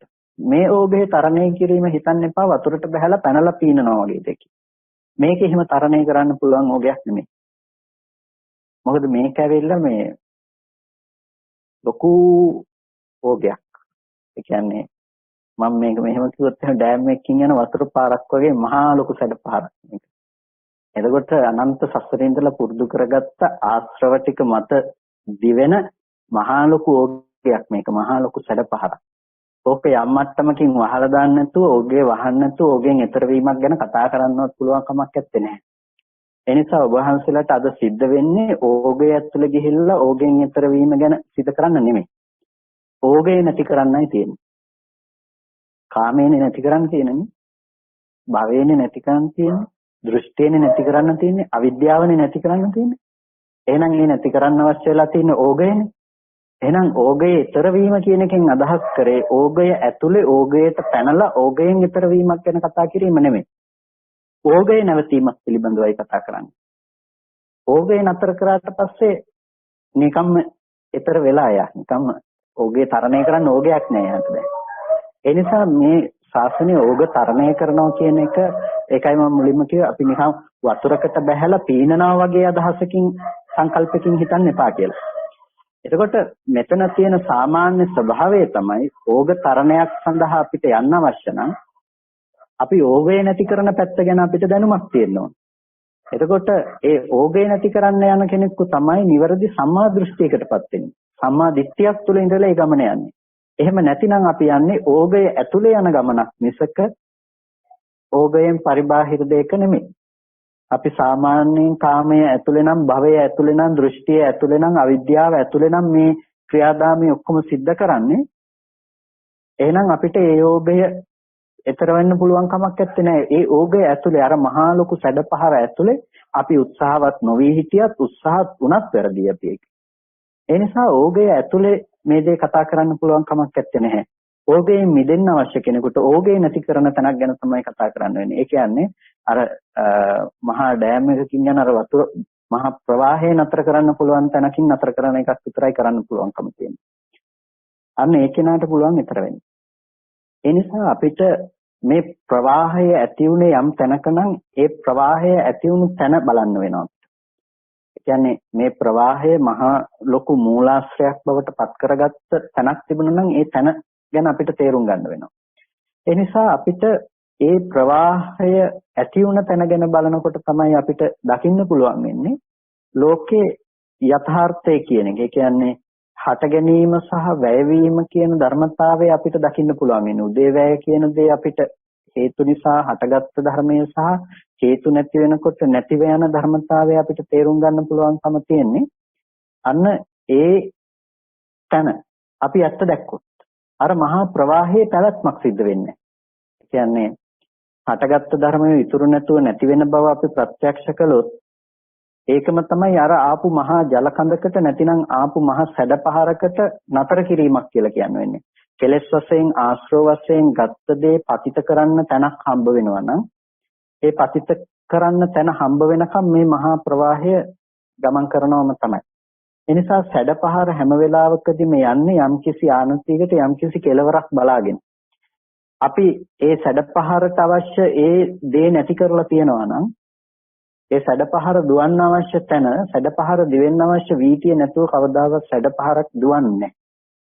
ඒ හින්දා අපිට යම් දර්ශනයක් වඩන්න පුළුවන් නම් ඒ වඩන දර්ශනය තුළ සැඩපහර ඇතුලේ වඩන දෙයක් නෙමෙයි සැඩපහරට හේතු වුණ ටික නැති වෙන්න පුළුවන් නම් අන්නේ දර්ශනය තමයි අපිට වඩන්න තියෙන්නේ. ඒ නිසා බුදුරජාණන් වහන්සේගෙන් දෙවියන් ඇවිල්ලා අහනකොට කොහොමද ඔබේ තරණය කළේ කියලා මම පිටා හිටියෙත් නැහැ. මම වෑයම් කළෙත් නැහැ. මම මෙහෙම තමයි යෝගේ තරණය කළේ. ඒකට ඒ මොකද්ද කියන්නේ යම් කාලෙක මම පිටා හිටියත් ඒ කාලේ එතකොට මම ඒක අසගිරනවා. යම් කාලෙක මම උත්සාහ කළොත් උත්සාහ වෙන වෙලාවකදී මම ඉල්පී සිටිනවා. ඒ නිසා මම වෑයම් කළෙත් නැහැ මම උත්සාහවත් වුණෙත් නැහැ. එච්චරයි උත්තරයට දෙන්නේ. එතකොට ඒ ටික උත්තරයට දෙනකොට ඒක ASCII සම්පූර්ණම තියෙනවා මේ කියන්නේ ඕගේ ඇතුලේ සිදුවීමක් නෙමෙයි කියලා. ඒ කියන්නේ ඕගේ ඇතුලේ නම් එක්ක උත්සාහවත් වෙන්න වෙනවා එක්ක පිළිටා සිටින්න වෙනවා. එහෙනම් මේ දුන්න උත්තරේ ඕගේ ඇතුලේ උත්තරයක් නෙමෙයි. එහෙනම් අපිට ඕගය ගොඩනගෙන විදිහ ගැන අපිට දැනගන්න වෙනවා. ඕගය කියන දේ ගොඩනගන්නේ අවිද්‍යාව මුල් කරගෙන තමයි මේ ඕගේ පැවැත්ම තියෙන්නේ. අවිද්‍යාව ඕගේ තමයි මේ අනිත් ඕග ටිකේ පැවැත්මට මූල. එතකොට අවිද්‍යාව කියලා කියන්නේ ඇත්ත නොදන්නාකම. අපිට ඇත්ත දන්නාකම උපදව ගන්න පුළුවන් නම් ඒකම නෙමෙයිද ඕගයේ සිඳී යෑම වෙන්නේ. අපිට ඕගයේ පැවැත්ම උනේ ආයතන ලෝකයේහි ඇත්ත නොදන්නාකම නිසා. හැබැයි අපි යම් විදිහකින් ආයතන ලෝකයේහි ඇත්ත දැක්කොත් ආයතන ලෝකයේහි ඇත්ත දකින්න පැත්තට යොමු වුණ මානසිකාරයේ ඇති තැනක සම්පූර්ණම අපිට ඕග්ගේ නතර වෙලා. ඇයි ආයතනයන්ගේ අවුලක් හැදෙන්න තැනක් ඇත්තේ නැහැ. දැන් එයාට ලෝකේ පිහිටා සිටින්නවත් ලෝකෙන් ඈතර වෙන්නවත් එයාට ලෝකයක් නැත්තම්. පිහිටා සිටින්නත් ඈතර වෙන්නත් ලෝකයක් නැත්තම් අන්න ඒ தත්ත්වයටපත් වෙලා. එතකොට එයාට ඉන්න තැනකුත් නැහැ, යන්න තැනකුත් නැහැ. ඒකට කියනවා යන්නේන මන්නේ කියලා. එතකොට ලෝකේ අසුරු කරන්න තැනක් හම්බ වුණේ නැහැ. ඉතින් තේරුන්නේ නැත්තම් යන්නේන මන්නේ නැතුන වගේ තමයි. අපිට බුදුරජාණන් වහන්සේ මේ උදාහරණය තුළ පැහැදිලි කරන්නේ මේ ඕගය ඇතුලේ කරන ක්‍රියාදාමයෙන්ම වැරදි කියන එක පෙන්වන්න අවශ්‍ය නිසා. ඒ නිසා තමයි ඕගයෙන් ඈතර වෙන්න අවශ්‍ය කාරණා ටික අපිට පෙන්වන්නේ. ඒක අපි ප්‍රතිපදාව පැත්තට ගලපලා බැලුවොත් අපිට මුලින් ඉඳලා අගට ඊට පස්සේ ක්‍රමානුකූලව කතා කරන්න වෙනවා. දැන් මේ කතා කරන්නේ ඕගය ඇතුලේ බැහැලා ඉන්න කෙනෙකුට ඕගයෙන් ඈතර වෙන ක්‍රමයක් ගැන මේ කතා කරන්නේ. කාමෝග, භවෝග, ditthiyෝග, අවිජ්ජාෝග කියලා ඕගය ඇතුලේ බැහැලා ඉන්න කෙනෙකුට ඕගෙන් ඈතර වෙන ක්‍රමයක් ගැන. ඒ නිසා මේ ඕගය ඇතුලේ ඉන්න කෙනෙකුට මේ දේ කතා කරන නිසා තමයි එකපාරම මේකේ නතර කිරීමක් ගැන බුදුරජාණන් වහන්සේ කතා කරන්නේ නැත්තේ. කියන්නේ දැන් උද්ගටිතඥ පුද්ගලයෙකුට නම් ධර්මය අවබෝධ කරගන්නකොට ඒ වචන දෙක තුනකින් මේ ධර්ම අවබෝධ කරගන්න පුළුවන්කම තිබුණාද? පදයක් අහනකොටම ධර්මය අවබෝධ කරගත්තා. හැබැයි ඤෙය්‍ය පුද්ගලයෙකුට නම් සිද්ධ වෙනවා ඒක යම් කිසි භාවිතයක් කරන්න, දියුණු කරන්න. ඉතින් උද්ගටිතඥ පුද්ගලයෝ සමස්තයක් ලෙස භාග්‍යතුන් වහන්සේගේ හමුවේදීම ධර්මය අවබෝධ කළා. උද්ගටිතඥ පුද්ගලයෝ. ඤෙය්‍ය පුද්ගලයෝ සමස්තයක් විදිහට ධර්මය අවබෝධ කළා. මේ විපංචිතඥ පුද්ගලයෝ. ඤෙය්‍ය පුද්ගලයෝ ගොඩක් වෙලාවට ශාසනයේ පසු කාලීනව ප්‍රයෝජන ගන්නේ ඤෙය්‍ය පුද්ගලයන් විසින්. එතකොට උද්ගටිතඥ පුද්ගලයන් භාග්‍යතුන් වහන්සේ හමුවේදීම ධර්මය අවබෝධ කළා වගේම ඒ පුද්ගලයන් ලෝකේ දුර්ලභයි. ඒ නිසා තමයි බුදුරජාණන් වහන්සේ වැඩ ඉන්න කාලෙදිම භාග්‍යතුන් වහන්සේ හමුවේ වුණත් රහත් වෙන ප්‍රමාණය අඩුවක් තිබුණානේ. අර බුදුරජාණන් වහන්සේ ළඟට ගිහිල්ලා ඒකනේ අහන්නේ ස්වාමීනි භාග්‍යතුන් වහන්සේ මුල් යුගයේදී බොහෝ භික්ෂූන් ධර්මය අවබෝධ කළා, ධර්මය අහලා දැන් එච්චර භික්ෂුන් වහන්සේලා ධර්මය අවබෝධ කරන්නේ නැත්තේ ඇයි කියලා ප්‍රශ්නයක් අහනවා. ඒ කියන්නේ බුදුරජාණන් වහන්සේ හමුවේහි අර වහා ධර්මය අවබෝධ කරගත්ත පිරිස ඊටාම සීමා සහිත වුණා එදා කාලය ඇතුළතත්. ඒ කියන්නේ බුදුරජාණන් වහන්සේ වැඩ සිටිය 45 වස පුරාවටත් ඒ ප්‍රමාණයේ අඩුවීම කියන දේ දකින්න ලැබුණා. එතකොට අද කාලේ වෙනකොට ඒක අහන්න දෙයක් නැහැනේ. මේක අද ඇත්තටම මේ අපි ගත්තොත් ඤෙය්‍ය පුද්ගලයින්ට ශාසනයේ ප්‍රයෝජන ගන්න තියෙන ප්‍රධාන කාලයක්. එහෙනම් ඒ පුද්ගලයින්ට ශාසනයේ ප්‍රයෝජන ගන්නකොට ඒ පුද්ගලයින්ට අනුකූල විදිහට තමයි මේ ඊතර වීමක් ගැන කතා කරන්න වෙන්නේ. ඒ නිසා ඒ පුද්ගලයින්ට තමයි සතර සතිපට්ඨානාදී භාවනාවන් ගැන බුදුරජාණන් වහන්සේ දේශනා කරලා තියෙන්නේ, කතා කරලා තියෙන්නේ. එතකොට අපිට ඒ තුල අපේ මනස හික්මව ගන්න වෙනවා. අපි ගත්තොත් එහෙම ආනාපාන සතිය ඉස්සෙල්ලාම වඩනකොට කෙනෙකුට හිතෙන්න පුළුවන් ඒකත් ඉල්පී යෑමක් නේද කියලා. ඒක ඉල්පී යෑමක් කියන එක ව්‍යවහාර නොකරන්න හේතුවක් මත. ඒ හේතුව තමයි ඒක මේ ශාසනයේ විතරක් තියෙන දෙයක්. ඒ තමයි සුතමේ ඥානය කියන එක. ඒ කියන්නේ එයා අහලා දැනගෙන ඉන්නවා එයා යන අර්ථය මොකක්ද කියලා. එයා අහලා අවබෝධ කරගෙන ඉන්නවා එයා යන තැන මොකක්ද කියලා.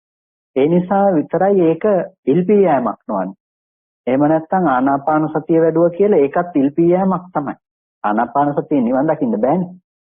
හැබැයි වඩන ආනාපාන සතිය නිවන දක්වා අරගෙන යන්න පුළුවන් කියන දර්ශනය එයා සුතමේ ඥානය තුළ ලබලා තියෙන නිසානේ ඒ ආනාපාන සතිය නිවන පිණිස පවතිනක් වෙන්නේ.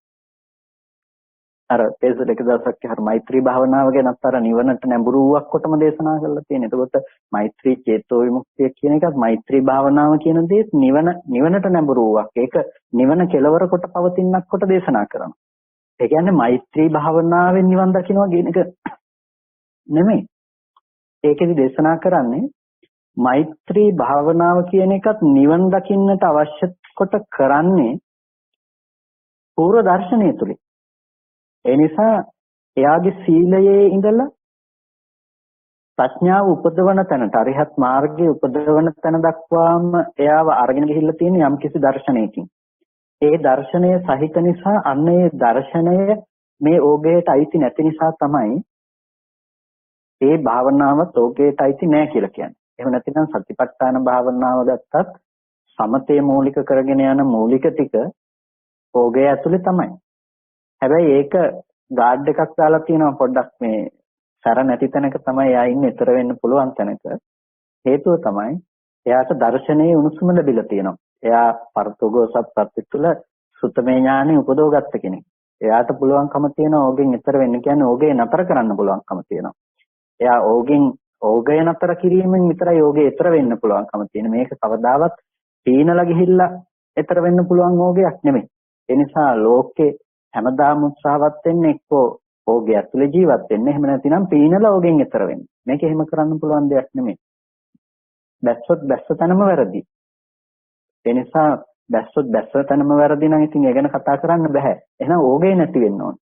ඕගේ නැති කරන්න නම් කරන්න තියෙන වෙන මොකක්වත් නෙමෙයි සතිපට්ඨානයක් තුළ ඉස්සෙල්ලා අපව ගොඩට ඇවිල්ලා ඉන්න ඕන. නිසා සතිපට්ඨානයක් ඉස්සෙල්ලා පෙන්වන්නේ ගොඩට එන්න ඕගේ නැති කරගන්න අවශ්‍ය මූලික දේ. ඒ නිසා සතර සතිපට්ඨානයේ ලෞකිකව සහ ලෝකෝත්තරව කියන දෙපැත්තකින් කතා කරනවා. සතිපට්ඨානය කියන එක මූලික ලෙසම සිහිය පිහිටුවාගෙන ඒ කටයුතු කිරීම ඒක ලෞකික මට්ටමින් එයා වඩන්නේ සතර සතිපට්ඨානය වැඩුවා. ආනාපාන සතිය වෙන්න පුළුවන්, සති නිමිත්ත තුළ වෙන්න පුළුවන්, කායගත සතිය ඕනම තැනකින් හිත වැඩුවත්, ඒ වගේම වේදනානුපස්සනාව වැඩුවත්, එයා චිත්තානුපස්සනාව, ධම්මානුපස්සනාව වැඩුවත් මූලික ලෙස වඩන්නේ පවතින දෙයකට හිත තියමින් තමයි එයා හිත වඩන්නේ. සැප වේදනා, දුක් වේදනා, උපේක්ෂා වේදනා, පවතින වේදනාව තමයි එයා ප්‍රකට කරගන්නේ. ඊට පස්සේ හිත තමයි ප්‍රකට කරගන්නේ. ධර්ම තමයි ප්‍රකට කරගන්නේ. ඒකට කියනවා මානසිකාර ප්‍රතිබද්ධයි කියලා. මේ කොටස නැත්තම් ලෝකෝත්තර සම්මාදිට්ඨිය කතා කරන්න බෑ. සමහර වෙලාවට අපිට අද පේනවා කියන්නේ ලෝකෝත්තර සම්මාදිට්ඨියෙන් ලැබෙන ප්‍රතිඵලය අරගෙන ලෞකික ටික ප්‍රතික්ෂේප කරනවා. ලෞකික ටික ප්‍රතික්ෂේප කරනවා නම් ලෝකෝත්තර සත්‍යයටපත් වෙන්න බෑ. මගක් නැති වෙනවා. ඒ හින්දා උදේවැය බැලුවත් උදේවැය බලන එක ලෝකෝත්තර භූමියට අදාළයි. උදේවැය ඥානයේ ලෝකෝත්තර භූමියේදී පෙනෙන දෙයක්. හැබැයි මේ උදේවැය ඥානයේ සම්මර්ෂණයක් තුළ අද අපිට දකින්න පුළුවන්කම නැත්නම් අර ලෝකෝත්තර භූමියට අදාළ සාක්ෂාත් කිරීම සිද්ධ වෙන්නේ නැහැ.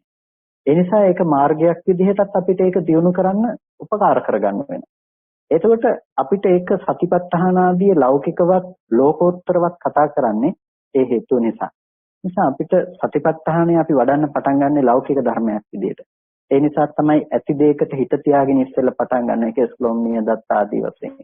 ඒකේ එතකොට ලෝකෝත්තර භූමියට අවශ්‍ය මූලික දේ එතන සිද්ධ කරනවා. ඒ කියන්නේ අර සත්පුද්ගල ඝන සංඥාව අයින් කරනවා ටිකෙන් ටික යාගේ. එතකොට එයාගේ මනස අර පුද්ගලයෙක්ම දැක්ක බවෙන් හිත ගලවලා අරගෙන නෑ මෙතන දෙතිස් කුණප කොටාසයක පැවැත්මක් කියන්නේ. ඒ පැවැත්මක් වැරදි තමයි. හැබැයි ඉස්සෙල්ලා අතනින් ගලවලා මෙතෙන්ට හිත තියෙනවා. එතෙන්ට හිත තිබ්බට පස්සේ තමයි එයාට එහෙනම් කොහොමද මේක පුද්ගල භාව වශයෙන් හැදුනේ කියලා බලන්න වෙන්නේ.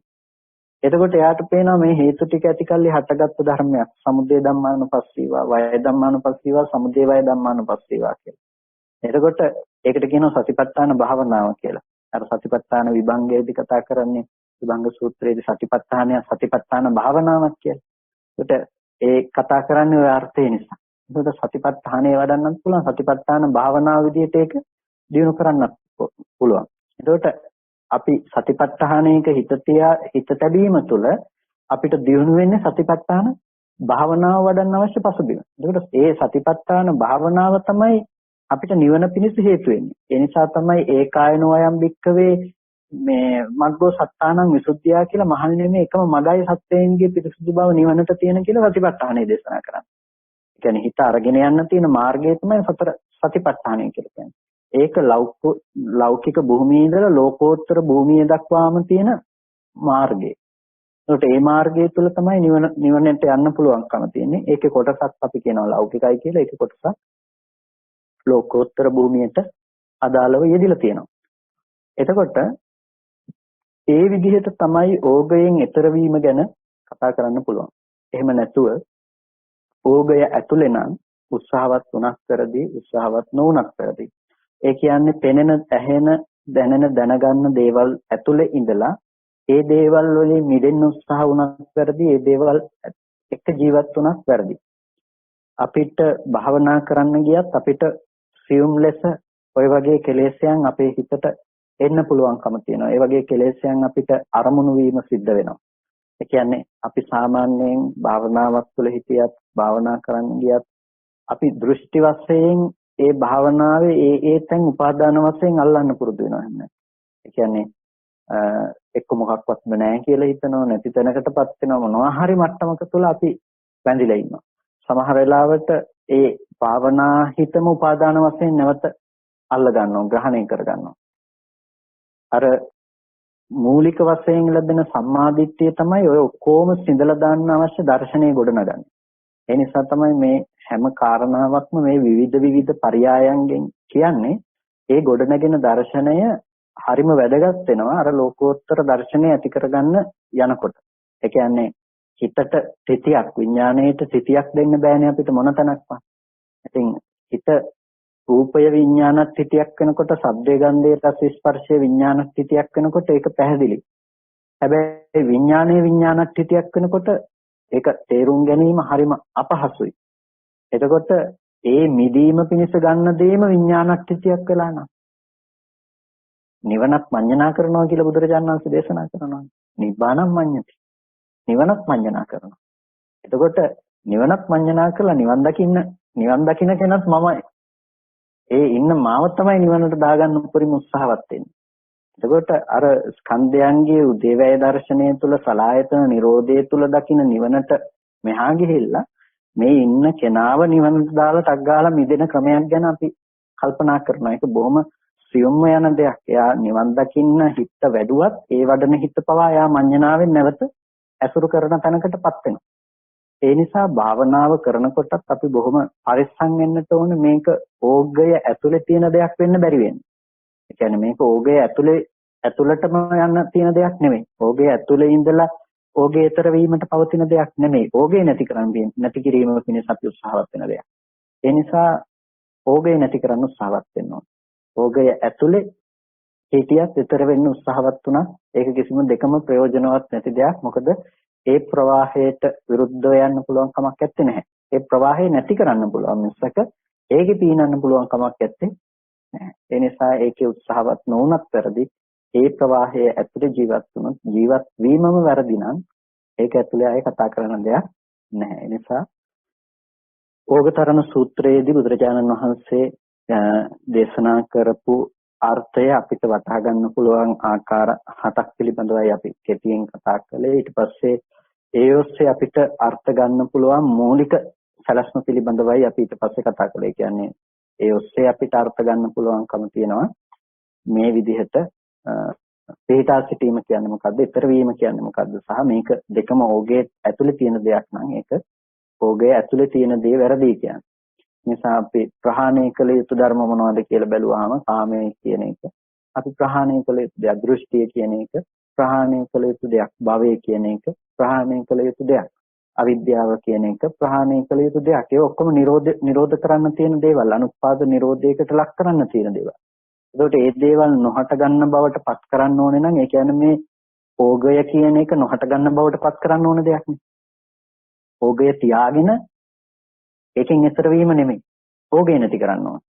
එහෙනම් තව විදිහකින් මේ කතා කරන්නේ ඕගය නැති කරන්න කියලා කතා කරන්නේ මේ මොකද්ද? ඇහැ නැති කරන්න ඕනේ, රූපය නැති කරන්න ඕනේ, චක්කු විඤ්ඤාණය නැති කරන්න ඕනේ.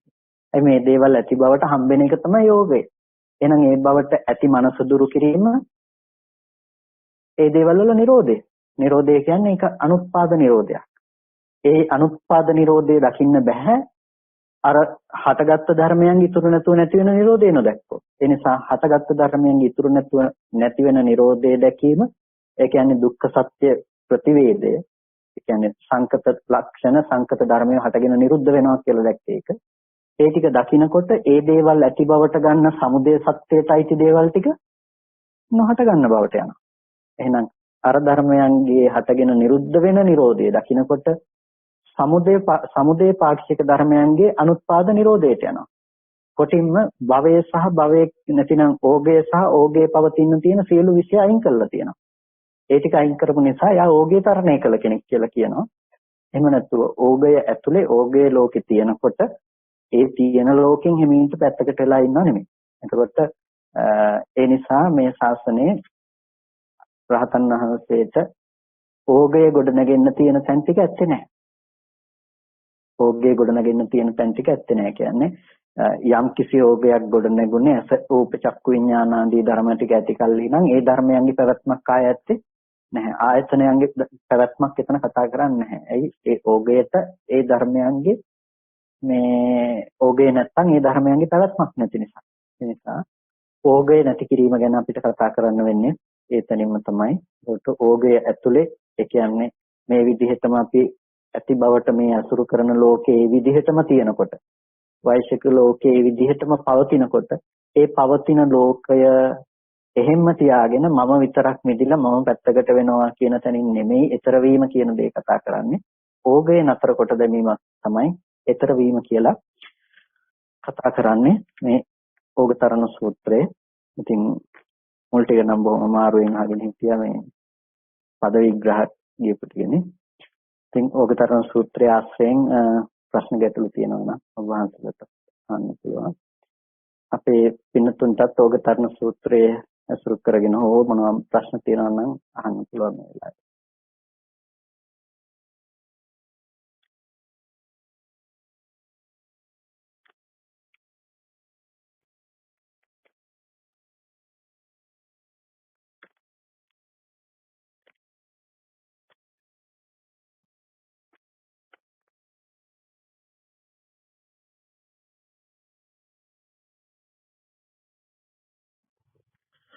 ඉරුවන් සරණයි ස්වාමීන් වහන්සේ. ඔව් චමත්නාතය. ස්වාමීන් වහන්සේ මේ දැන් ඔබ වහන්සේ මතක් කර සිටිය අර දිට්ඨියයි වස්තුවයි එකක් ලෙස දකින්න එක දෙහ දකින්න මිත්‍යා දිට්ඨියෙන් දකින්න කෙනෙකුට ඒ අලුභාවය නැති කරන්න වස්තුව එකක් දර්ශන එකක් කියලා පෙන්වන එක ගැන මතක් කරා. ඒ වගේම ඒකට වහන්සේ මතක් කරා මේ සතිපට්ඨාන සූත්‍රය වගේ සූත්‍රෙත් කියවෙන්නේ ඇයි කියලා. ඒතර ස්වාමීන් වහන්සේ දැන් පටික්කුල මානසිකාරය එහෙම නැත්නම් ධාතු මානසිකාරය කරනකොට ඒ දෙකක් දර්ශනයයි වස්තුවයි දෙකක් කියන එක තේරෙනවා. ඒතර ස්වාමීන් වහන්සේ දැන් ඔය අපි ගත්තොත් ආනාපාන සතිය එහෙම නැත්නම් ඉරියාපතේ වගේ එකද කොහොමද ස්වාමීන් වහන්සේ ඒක වෙන්නේ කොහොමද කියලා පොඩ්ඩක් පැහැදිලි කර දෙන්න ස්වාමීන් වහන්සේ. වස්තුව සහ දෘෂ්ටිය වෙන්වීම කියන එක ඉරියව් පැවැත්ම හෝ එහෙම නැතිනම් අපේ ඒ දේ මතම නෙමෙයි කතා කරන්නේ. ආයතනය හට ගැනීම සහ ආයතන නිරෝධය කියන පැත්තෙන් තමයි වස්තුව සහ දෘෂ්ටිය කියන දේ කතා කරන්නේ.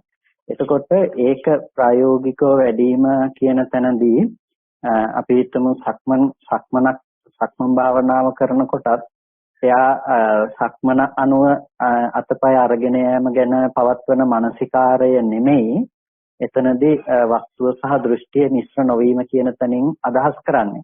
ඒ තැනදිත් එයාට පුළුවන් මේ මානසිකාරය පවත්වන්න. ඒ කියන්නේ එයාට මේ ඇහැට දකින දේ පිළිබඳව ඇහැට දකින රූපය පිළිබඳව ඇති කරගන්න දෘෂ්ටිය තියෙනවා නම් ඒ දෘෂ්ටිය අනුවම තමයි එයාගේ ක්‍රියාකාරීත්වය තියෙන්නේ.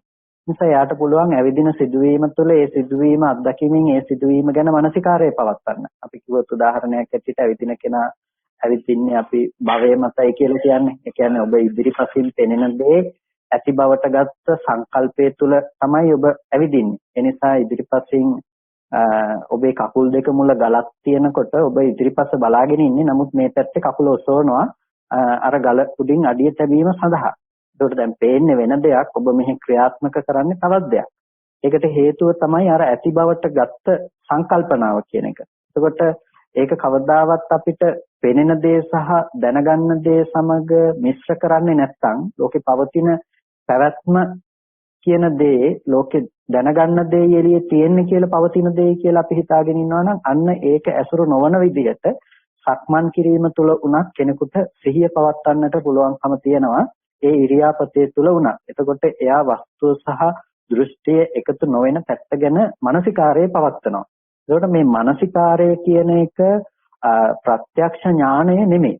මේක අනුමාන ඥානය තුල උපදවාගත්ත මානසිකාරයක් පමණයි. එතකොට මේ අනුමාන ඥානය වැඩිම තුල තමයි ප්‍රත්‍යක්ෂ ඥානයක් උපදව ගන්න පුළුවන්කම තියෙන්නේ. කියන්නේ කෙනෙකුට ඒ තුළ ප්‍රත්‍යක්ෂ බව උපදව ගන්න පුළුවන්කම තියෙන්නේ ඒ ඔස්සේ එයා මානසිකාරයේ පවත්වනවා නම් විතරයි එයාට ප්‍රත්‍යක්ෂය උපදින්නේ. ඒ කියන්නේ අපිට අයිති නැති වුණත් ඒ කියන්නේ හටගත්තු ධර්ම ඉතුරු නැතුව නිරුද්ධයි කියලා අපිට පේන්නේ ඇහැට පේන දේ නිරුද්ධ වුණ තැනක මම මනසින් උපද්දගත්තු දෙයක් නිසා නේද මෙහි කකුල ඔසවන්නේ කියන එක අපිට ප්‍රායෝගිකව නොපෙනෙන්න පුළුවන්. අපිට හැබැයි නුවණින් ඇසුරු කරන්න පුළුවන් එතන. අන්න ඒ නුවණින් බලාගෙන ඒ සක්මන් භාවනාව වුණත් ඒ දේ ඇතුළත ඒ කාරණාව सिद्ध කරන්න පුළුවන්. එතකොට වස්තුව මතට දෘෂ්ටිය පතිත නොවන විදිහට අපි මේ දේ කරනවා. ඒ කියන්නේ ස්පර්ශය සහ ස්පර්ශ නොවීම කියන එක අපි එතකොට ඒ කියන්නේ ස්පර්ශ වෙන දේ කකුල ස්පර්ශ වෙන තැනත් පෙනීම කියන දේ දෙකක් විදිහට අපි දන්නවනම් ඒ දෙකම දැන ගැනීම කියන තැනින් වෙන වෙන ටික අපි දන්නවනම් ඒ ආයතනයන්ගේ කෘත්‍ය වෙන වෙනම අපිට හමු වෙනවා නම් අන්න එතකොට අපිට මේකේ ගැටලුවක් වෙන්නේ නැහැ. ඒ කියන්නේ අපි සලායතන නිරෝධය පිළිබඳව තමයි එය සාක්ෂාත් කිරීම පිළිබඳව තමයි අපි මානසිකාරයේ පවත්වලා තියෙන්නේ. ඒ නිසා සක්මන් භාවනාව තුළ උනත් කෙනෙකුට පුළුවන් ඒ පැත්තෙන් විදර්ශනා නිස්සිත මානසිකාරයකට හිත තියන්නට. ඒකට අපි කියනවා සක්මන් භාවනාව තුළ උනත් විදර්ශනා මානසිකාරයක හිත පවත්වනවා කියලා. ඒක සක්මන ඕනනම් කෙනෙකුට සමතේ පැත්තෙන් කරන්නත් පුළුවන්. කෙනෙකුට ඕනේ නම් විපස්සනාව පැත්තෙන් කරන්න පුළුවන්කමක් තියෙනවා. මේ දෙපැත්තෙන්ම මේ භාවනාව කරන්න පුළුවන් කෙනෙකුට. ඉතින් ඒක කෙනකෙනාගේ වඩන ක්‍රමය අනුව පහසුවෙන් සිදු කරගන්න පුළුවන්. පැහැදිලිද නැහැ ඒක.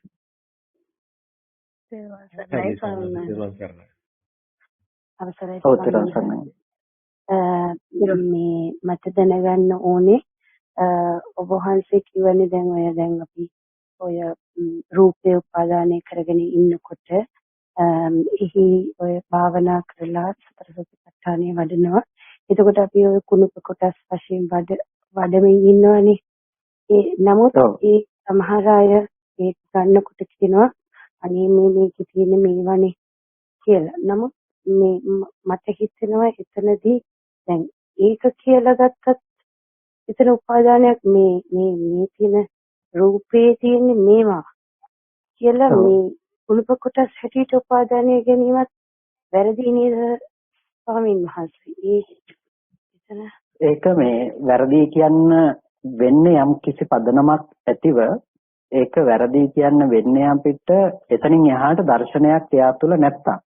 හැබැයි එයා තුළ දර්ශනයක් තියෙනවා නම් ඒ කුණුප කොටස් ඇති බවට ගැනීම තුළ හෝ එයාට එතනින් එහාට හිත වඩන්නේ කොහොමද කියලා එයා ඒ ඇති කරගත්ත මට්ටම වැරදි නෙමෙයි. මූලිකවම පූර්ව භාග ප්‍රතිපදාවක් තුළ කෙනෙකුට සතිපට්ඨානය වඩනකොට අර ඝන සංඥාව දුරු කරන්න වෙන්නේ දෙතිස් කුණුප කොටස් ආදී එක්ක සතර මහා ධාතුවට හෝ කලාප සම්මර්ෂණයකට හිත තියලා තමයි රළු මට්ටම අයින් කරගන්න වෙන්නේ. හැබැයි එයා හිතනවා නම් ඒ තුල රැඳී ඉන්න මට්ටමක අන්න ඒක වැරදි. ඒ කියන්නේ එයා එතනින් එහාට දර්ශනයක් දන්නේ නැහැ. එතනින් එහාට සතිපට්ඨානෙ වැඩිමක් පිළිබඳව දන්නේ නැහැ. එතකොට එයාට කියන්න වෙන්නේ අර අපි සූත්‍රයේ කතා කරපු දේ අනුව ගත්තොත් එහෙමනම් එයා අර ඕගය ඇතුලේ උත්සාහවත් වුණ කෙනෙක් විතරයි. ඒ කියන්නේ එයාට ඕගය ඇතුලේම යම් කිසි මට්ටමක් තියෙනවා. නමුත් ඒක ඊතර වීමක් නෙමෙයි ඉල්පී යෑමක් විතරයි කියලා. අපිට එතනින් එහාටත් ඒක වඩන ක්‍රමයේ පිළිබඳව අවබෝධයක් තියෙනවා නම් තේරුමක් තියෙනවා නම් ඒ තැන වැරදි තැනක් නෙමෙයි. ඒ නිසා සතිපට්ඨානයේ මූලික ලෙසම පූර්ව භාග ප්‍රතිපදාවටත් අයිති. එතකොට ඒක මිශ්‍රක භාගයයි කියලා අපි කියන්නේ ඒ නිසා. එතකොට ඒ සතිපට්ඨානය කියන එක පැත්තකින්ම අර්ථ ගන්නව නෙමෙයි ලෝකෝත්තර උදේවැය කියන තැනින්ම. සාමාන්‍ය තැන ඉඳලා පටන් අරගෙන උදේවැය දර්ශනය දක්වාම අපිට සතිපට්ඨානය අරගෙන යන්න පුළුවන්කම තියෙනවා. එතකොට ඒ උදේවැය දක්වාම සතිපට්ඨානය අරගෙන යනකොට පටන් ගත්ත තැනින් නෙමෙයි අවසාන වෙන්නේ ඊට වඩා මහා විශේෂ ඥානයක් ඇති කරලා ඒ ඥානයට සාපේක්ෂව පටන් ගත්ත තැන වැරද්දක් තමයි. හැබැයි පටන් ගත්ත තැන තියෙන වැරද්ද එක තැන ඉන්නවට වඩා එයාගේ දර්ශනය මත එයාව අරගෙන යන්න දියුණු කරන්නත් නිසා ඒක වරදක් ලෙස කියන්නේ නැහැ. ඒ හින්දා එයාට නිවැරදි දර්ශනයකටපත් ඒ කියන්නේ දර්ශනය පිළිබඳව අවබෝධයක් ඇතුව නම් එයා සතිපට්ඨානය වඩන්නේ දෙතිස් කුණුප කොටසක් හෝ පවතිනවා කියන එක පුද්ගල සංඥාව ඉක්ම වූ දෙයක් නිසා ඒක වටිනවා. එතනින් එහාට නමුත් එයාට දර්ශනය ලබා දී යුතුයි. එතනින් එහාට ප්‍රතිපදාව පැහැදිලි කළ යුතු වෙනවා ඒ කෙනාට. ඒ නිසා එයා පරිපූර්ණ නැහැ. පැහැදුනා ස්වාමීන් වහන්සේ. අවසරයි ස්වාමීන් වහන්සේ. ඔව්. තෙරුවන් සරණයි. දැන් නිරන්තරයෙන්ම අපිට අර මේ සලායතන ඔස්සේ ඇහිම දැකීම එනකොට ඒ ගැටෙනකොටම මම උපදවා ගන්න නිසා නේද මම මේක අරගන්නේ කියන හිතලා මම දෘෂ්ටිගත වෙනවා කියන එකෙන් හිතුවාම ඒ සමනයකටපත් වෙනවා. එතකොට මම ඒකත් ඔස්සේ යන්නේ නැහැ. ඒ වගේ දෙයක් ඒ කියන්නේ මම උපද්දව යනවා නේද මම කරන්නේ කියන එක. එතකොට ඒ වහන්සේ අද කිව්වා වගේ මම ඒ වස්තුව දෘෂ්ටිගත වීම එක මේවා කරගන්න නැති වෙන එකක් ඒ විදිහට ගියොතින් හරිද ස්වාමීන් වහන්සේ? ඔව් ඇත්තටම අපිට ප්‍රශ්නය තියෙන්නේ ඒ වස්තුව සමග දෘෂ්ටිගත වීම කියන තැනදී ඒ වස්තුව පැත්තේ ඒ කියන්නේ ඇත්තටම වස්තුව නොපවතින තැනක හටගෙන නිරුද්ධ වුණ තැනක ඇති බවට දෘෂ්ටිගත වීම. ඒ තුළ තමයි අස්මිමානය නැතිනම් වෙමි කියන හැඟීම අපි පවත්වන්නේ. මම ඉන්නවා කියන සංකල්පය අපිට ඇති වෙන්නේ. ඒ කියන්නේ ඇහෙන් රූප, ශබ්ද, ගන්ධ, රස, ස්පර්ශ ටික විඳින බවනේ අපි මමත්වයෙන් අසුරු කරලා තියෙන්නේ. හැබැයි ඇහැ නිරුද්ධ වෙන දෙයක් නම් හටගෙන, කන නිරුද්ධ වෙන දෙයක් නම්, ආයතන නිරුද්ධ වෙන දෙයක් නම් මම නිට්ටය වෙන්න බැහැනේ. නමුත් අපිට මමත්වයේ නිට්ටය ලෙස හම්බෙන්නේ අර ධර්මිය නිට්ටය ලෙස ගත්ත නිසා. එහෙනම් හිතට ප්‍රත්‍යක්ෂ ලෙස පෙන්වා දෙනවා නම් ඒ ධර්මිය අනිත්‍යයි කියලා ඒකෙන් සිද්ධ වෙන්නේ අපිට මමත්වයෙන් ගන්න අවශ්‍ය විෂයක් ක්ෂේත්‍රයේ දුරු වීම. ඒ නිසා ඒක තමයි කරන්න තියෙන දේ. එහෙම ඒ ස්වාමීන් වහන්සේ එක එක විදිහට කරාට ප්‍රශ්නයක් ඔබ වහන්සේලා දැන් ගොඩාක් විදි කියා දීලා තියෙනවනේ. අනිත්‍ය සංඥාව ආයතන අවශ්‍යයෙන් ඒ මොන විදිහට ගත්තත් ප්‍රශ්නයක් නැහැනේ. එකම විදිහට යන්න ඕන කියලා. ඔව්. ඒක කෙනකෙනාට වඩාත් ප්‍රායෝගික වෙන පැත්තෙන් ඒක මේ වැඩි යුතු වෙනවා. එතකොට ඒ කෙනාට ඒ පැත්තෙන් වඩාත් ප්‍රායෝගිකව ඒක දියුණු කරන්න පුළුවන්. ඒ නිසා තමයි බුදුරජාණන් වහන්සේ වෙන කෙනකෙනාට ප්‍රායෝගික වෙන පැත්තෙන් හැමෝටම එකම කාරණාව දේශනා නොකර එකම කාරණාව විවිධ පැතිවලින් විවිධ පැතිකඩ වලින් විවිධ කාරණා ඔස්සේ පෙන්වලා තියෙන. ස්කන්ධ වශයෙන්, ධාතු වශයෙන්, ආයතන වශයෙන්, පටිච්චසමුප්පාද වශයෙන් කොහෙන් ගියත් අපිට අන්තිමේටම දකින්න තියෙන්නේ මේ ඇයට රූපයක් පෙළ එතන රැවටෙන තැන, කනට ශබ්දයක් ඇහිලා එතන රැවටෙන තැනනේ. හැබැයි ඒක අවබෝධ කිරීම සඳහා විවිධ පරයයන් භාවිතයට ගත්තා. අපිට ඒ ඔක්කොම පරයයන් දැනගන්න ඕනේ කියනවා නෙමෙයි. එක පරයයක් දැන ගැනීම තුළ ස්කන්ධ පිරිසින් දකින්න කියන්නේ ආයතන පිරිසින් දැක්ක කියන එක. ඒ නිසා ඒ එක පරයයක් දැක්කත් ඒක වටිනවා. ඒ කියන්නේ කියන්නේ ඔක්කොම එකයි. එකම තැනකට යොමු වීම පිණිස පවතින දෙයක්. ඒ නිසා ඒකේ වරදක් නැහැ. ඕනම එකකින් එතනටපත් වෙන්න පුළුවන්කම තියෙනවා. එහෙමයි ගොඩාක් දින ස්වාමීන් වහන්සේලාගේ ධර්ම දේශනා නිසා තමයි මේ විදිහට හිතන්න පුරුදු වුනේ. ගොඩාක් දින සිද්ධ වෙනවා. තෙරුවන් සරණයි. තෙරුවන් සරණයි ස්වාමීන් වහන්සේ. ඔව් තෙරුවන් සරණයි. මේ ස්වාමීන් වහන්සේ මානසිකාරය කියන එක ගැන පොඩ්ඩක් පැහැදිලි කරන්න පුළුවන්ද? දැන් අපි දැන් දෙතිස් කුණප ගැන එහෙම මෙනෙහි කරනවා කියපොකෝ. එතකොට එහෙම මෙනෙහි කරනකොට අපි දැන් කේසා ලෝමා කියලා එහෙම කියනකොට අපි මේ වචනය ගැන කියනවද? එහෙම නැත්නම් අපි හිතින් ඒ සම්බන්ධව මොනවා හරි කියන්නේ ඒකේ ගැන හිතීමක් කරනවද? ඒ වගේ ඒ ගැන පොඩ්ඩක් පැහැදිලි කරන්න පුළුවන්ද? මොකක්ද එතනදී ඇත්තටම කළ යුත්තේ කියන එක? ඔව් දෙතිස් කුණප කොටස් වශයෙන් මෙනෙහි කරනකොට අපි කෙස්ලොම් නියද සම්මස්නහර වශයෙන් මානසිකාරය කරනවා. මානසිකාරය කියන්නේ අපි ඒ ගැන අපි හිතනවා කියලා කියන්නේ අපි අපේ මට්ටමින්ම කතා කළොත් අපි ඒ ගැන හිතනවා. එතකොට ඒක හිතන්නේ අපි නුවණින් ඒ ගැන කල්පනා කරන්නේ අපි මීට පෙර කතා කරලා තියෙනවා. මට මතක සතිපට්ඨාන විභංග සූත්‍රය කතා කරනකොට අපි කතා කරලා තියෙනවා රූපය පිළිබඳව කතා කළත්. ඒ කියන්නේ අපිට කෙස් ස්වභාවය ගැන කතා කරනකොට ඒක අසුබ වුණ පිළිකුල් වුණ දෙයක් විදිහට වඩන්නත් පුළුවන්. ඒ අසුබ වුණ පිළිකුල් වුණ දේ විදිහට වඩන එක රාගය දුරු කර ගැනීමට අපිට උපනිශ්‍රේ වෙන දෙයක්.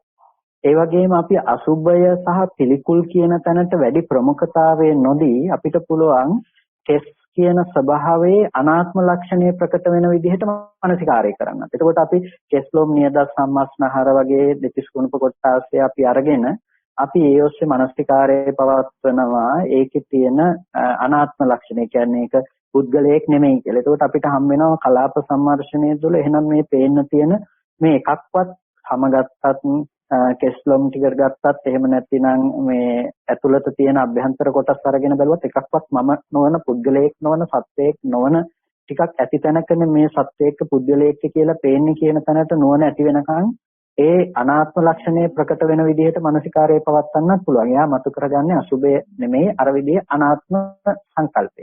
ඒකට ඒ විදිහට හිතන එකට කියනවා මානසිකාරය කියලා. ඒ මානසිකාරයේ විදිහට එයා දිගින් දිගට මේ ගැන මෙනෙහි කිරීම නැතිනම් හිතීම සිද්ධ කරනවා. ඒකේ හිතීමක් කියන්නේ ඔහේ අපි අර දෙයක් ගැන අපි හිතමු අර මෛත්‍රී භාවනාවට පුරුදු වෙලා ඉන්නේ අපි වාක්‍යයකට සියලු සත්වයෝ නිදුක්කෙත්තා නිරෝගීත්තා සුවපත්ත්වා දුකින් මිදෙත්තා කියලා අපි හිතනවා. ඒ ටික නිකම්ම සංකල්පයක් විදිහට හිතාගෙන යනවා. හැබැයි ඒ ටික හිතාගෙන ගියා කියලා අපිට ඒක වැඩක් කරලා නැහැ. ඒ වගේ වෙලා වැඩක් නැහැ. අපිට ඒක නුවණින්ම ඒ දේ උපදින්නට ඕනේ. අන්න ඒකට කියනවා නුවණින් මේ මානසිකාරය පවත්වනවා කියලා. එතකොට ඒ නුවණින් ඒක මානසිකාරය කරනකොට අසුබේ පැත්තට වඩන්නත් පුළුවන්. එහෙම නැතිනම් අර විදිහේ අනාත්ම සංකල්පයේ උපදින පැත්තට බලන්නත් පුළුවන්. ඒක හිතින් තමයි වඩාත් දියුණු කළ යුත්තේ. දැන් අපි ප්‍රායෝගිකව සමහර වෙලාවට භික්ෂුන් වහන්සේලාගේ පැත්තෙන් උපදේශ ආදී ලබා දුන්නොත් අපිට සමහර තැන් දැක්වෙනවා. ඒක වාචිකව අපි පුරුදු කරන්නට කියලා කියන අලු වශයෙන් මේක ප්‍රකට වෙන්නේ නැත්නම් එතකොට වාචිකව කේසා ලෝමානකා දන්තා කියලා ඒහා සමග යන මානසිකාරයේ සහිතව වාචිකවත් ඒක සජ්ජායනයක් සිදු කරන්නට කියලා කියනවා. ඒ කියන්නේ මානසිකාරයේ සමග වාචිකව කරන සජ්ජායනයක් විදිහට. ඒක ප්‍රායෝගිකව වැඩිමේදී අපිට ප්‍රකට කොටස් ටික දෙතිස් කුණම කොටස්යන්ගෙන් කොටස් පංචකයක් අරගෙන අපිට වඩාත්ම ප්‍රකට වෙන පංචකය අරගෙන මානසිකාරය කිරීම ඉතාමත් ප්‍රායෝගිකව වඩන්න පුළුවන්කම තියෙනවා.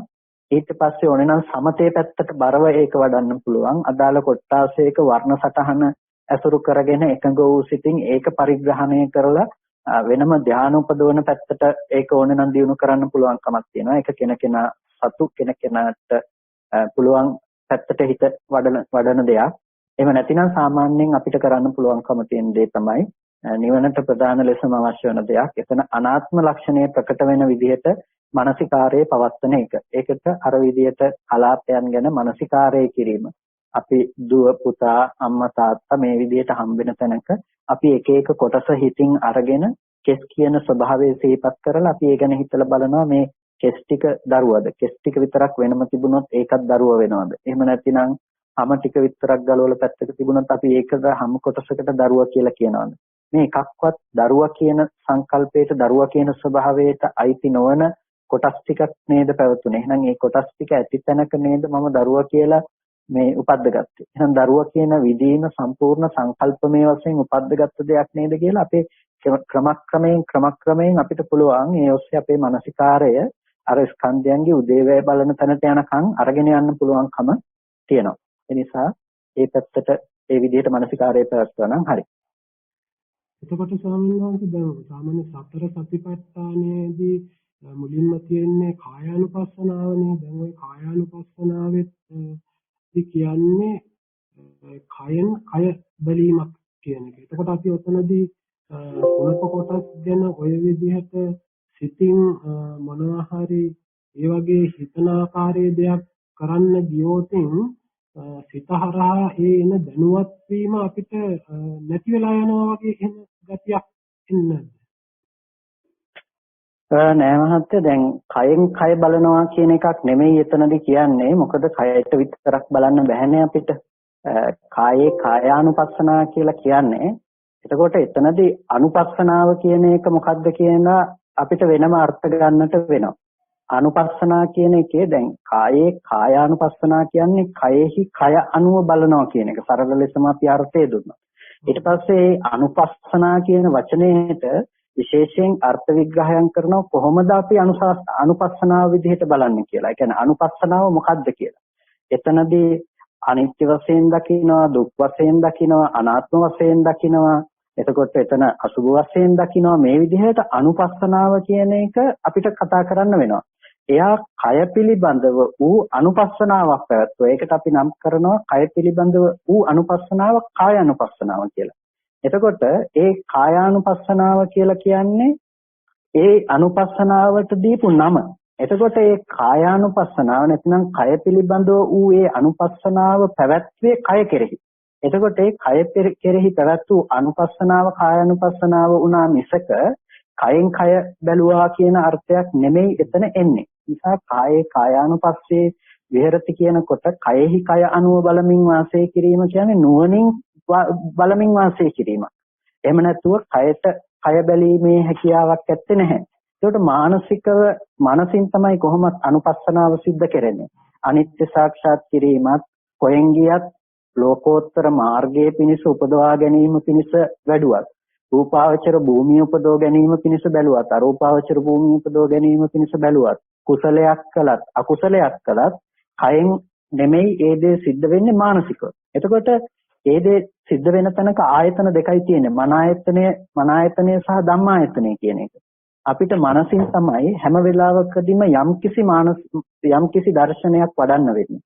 එතකොට ඒ දියුණු කරන දර්ශනය මනසින්ම ගත්ත අරමුණක් තමයි. හැබැයි ඒ අරමුණ අපිට එකපාරම ස්කන්ධ ධර්මතාවයක් විදිහට දකින්න බැරි නිසා තමයි පිහිටා සිටි මට්ටමක තියෙන කෙලෙස්ය දුරු කරගන්න අවශ්‍ය නිසා අනුපූර්ව ක්‍රමයකට සත්පුද්ගල සංඥාව දුරු වෙන විදිහට එයාට කය පිළිබඳව දක්වන්නේ. එතකොට ඒ කය පිළිබඳව සත්පුද්ගල සංඥාව ඉවත් වුණාට පස්සේ තමයි එයාට අනිකුත් ස්කන්ධ ධර්මතා ටික හා සම්බන්ධව ඒ කාරණාව පැහැදිලි කරලා දෙන්නේ. ඒ නිසා අපි කායේ කායානුපස්සනාව කියන එකෙන් අදහස් කරන්නේ කයෙන් කය දැකීම වගේ අදහසක් නෙමෙයි. කය පිළිබඳව පවත්වන අනුපස්සනාව කියන නිසා ඒක කායානුපස්සනාව කියනවා. ඒ කායානුපස්සනාව ඌදය කය කෙරෙහි පවතින.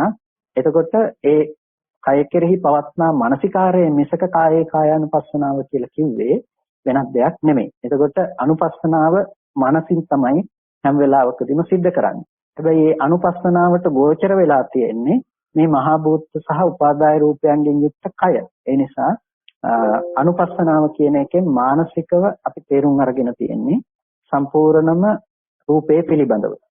රූපය මානසිකව තේරුම් ගන්න පැත්තෙන් තොරව තේරුම් ගන්න වෙන ආයතනයක් ඇත්තේ නැහැ. මොකද රූපායතන එකකටවත් මනෝවිඤ්ඤාණය නැතුව දැනගන්නවා කියන දේ කරන්න පුළුවන් කමක් ඇත්තේ නැහැ.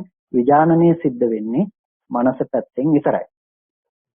ඒකවල ස්වාමීන් වහන්සේ ඔතන අනුපස්සනාව කිව්වෙත් අර මානසිකාරය කියන එක හා සමානම ක්‍රියාවක්ද? එතකොට අනුපස්සනාව කියලා කිව්වෙත් ඒ මානසිකාරයම තමයි. මානසිකාරය තමයි අනුපස්සනාව කියලා කියන්නේ. වෙනත් එකක් නෙමෙයි.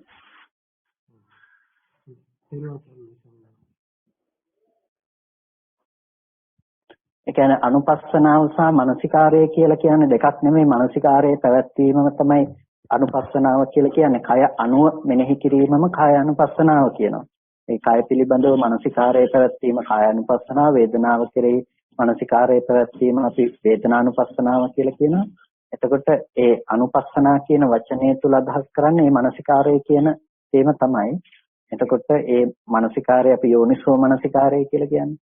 ඒක තමයි යෝනිසෝ මනසිකාරය. එතකොට මේ යෝනිසෝ මනසිකාරය තුල ඒ සියල්ලම ඇතුළත් වෙලා තියෙනවා. ඒ කියන්නේ හිතනකම අනිත්‍ය වශයෙන්, දුක් වශයෙන්, අනාත්ම වශයෙන් හිතනකම ඒ ඔක්කොම යෝනිසෝ මනසිකාරය කියන එකට ඇතුළත්. ඉතින් ඒ අනුපස්සනාව මනසිකාරයම තමයි. ඒ දෙකක් නෙමෙයි එකම අර්ථයෙන් කියන්නේ. මේ යෝනිසෝ මනසිකාරය කියන තැනදී ස්වාමීන් වහන්සේ දැන් අපිට දැන් හිතහරහනේ මේ සියලුම දැනුවත්කම් ලැබෙන්නේ.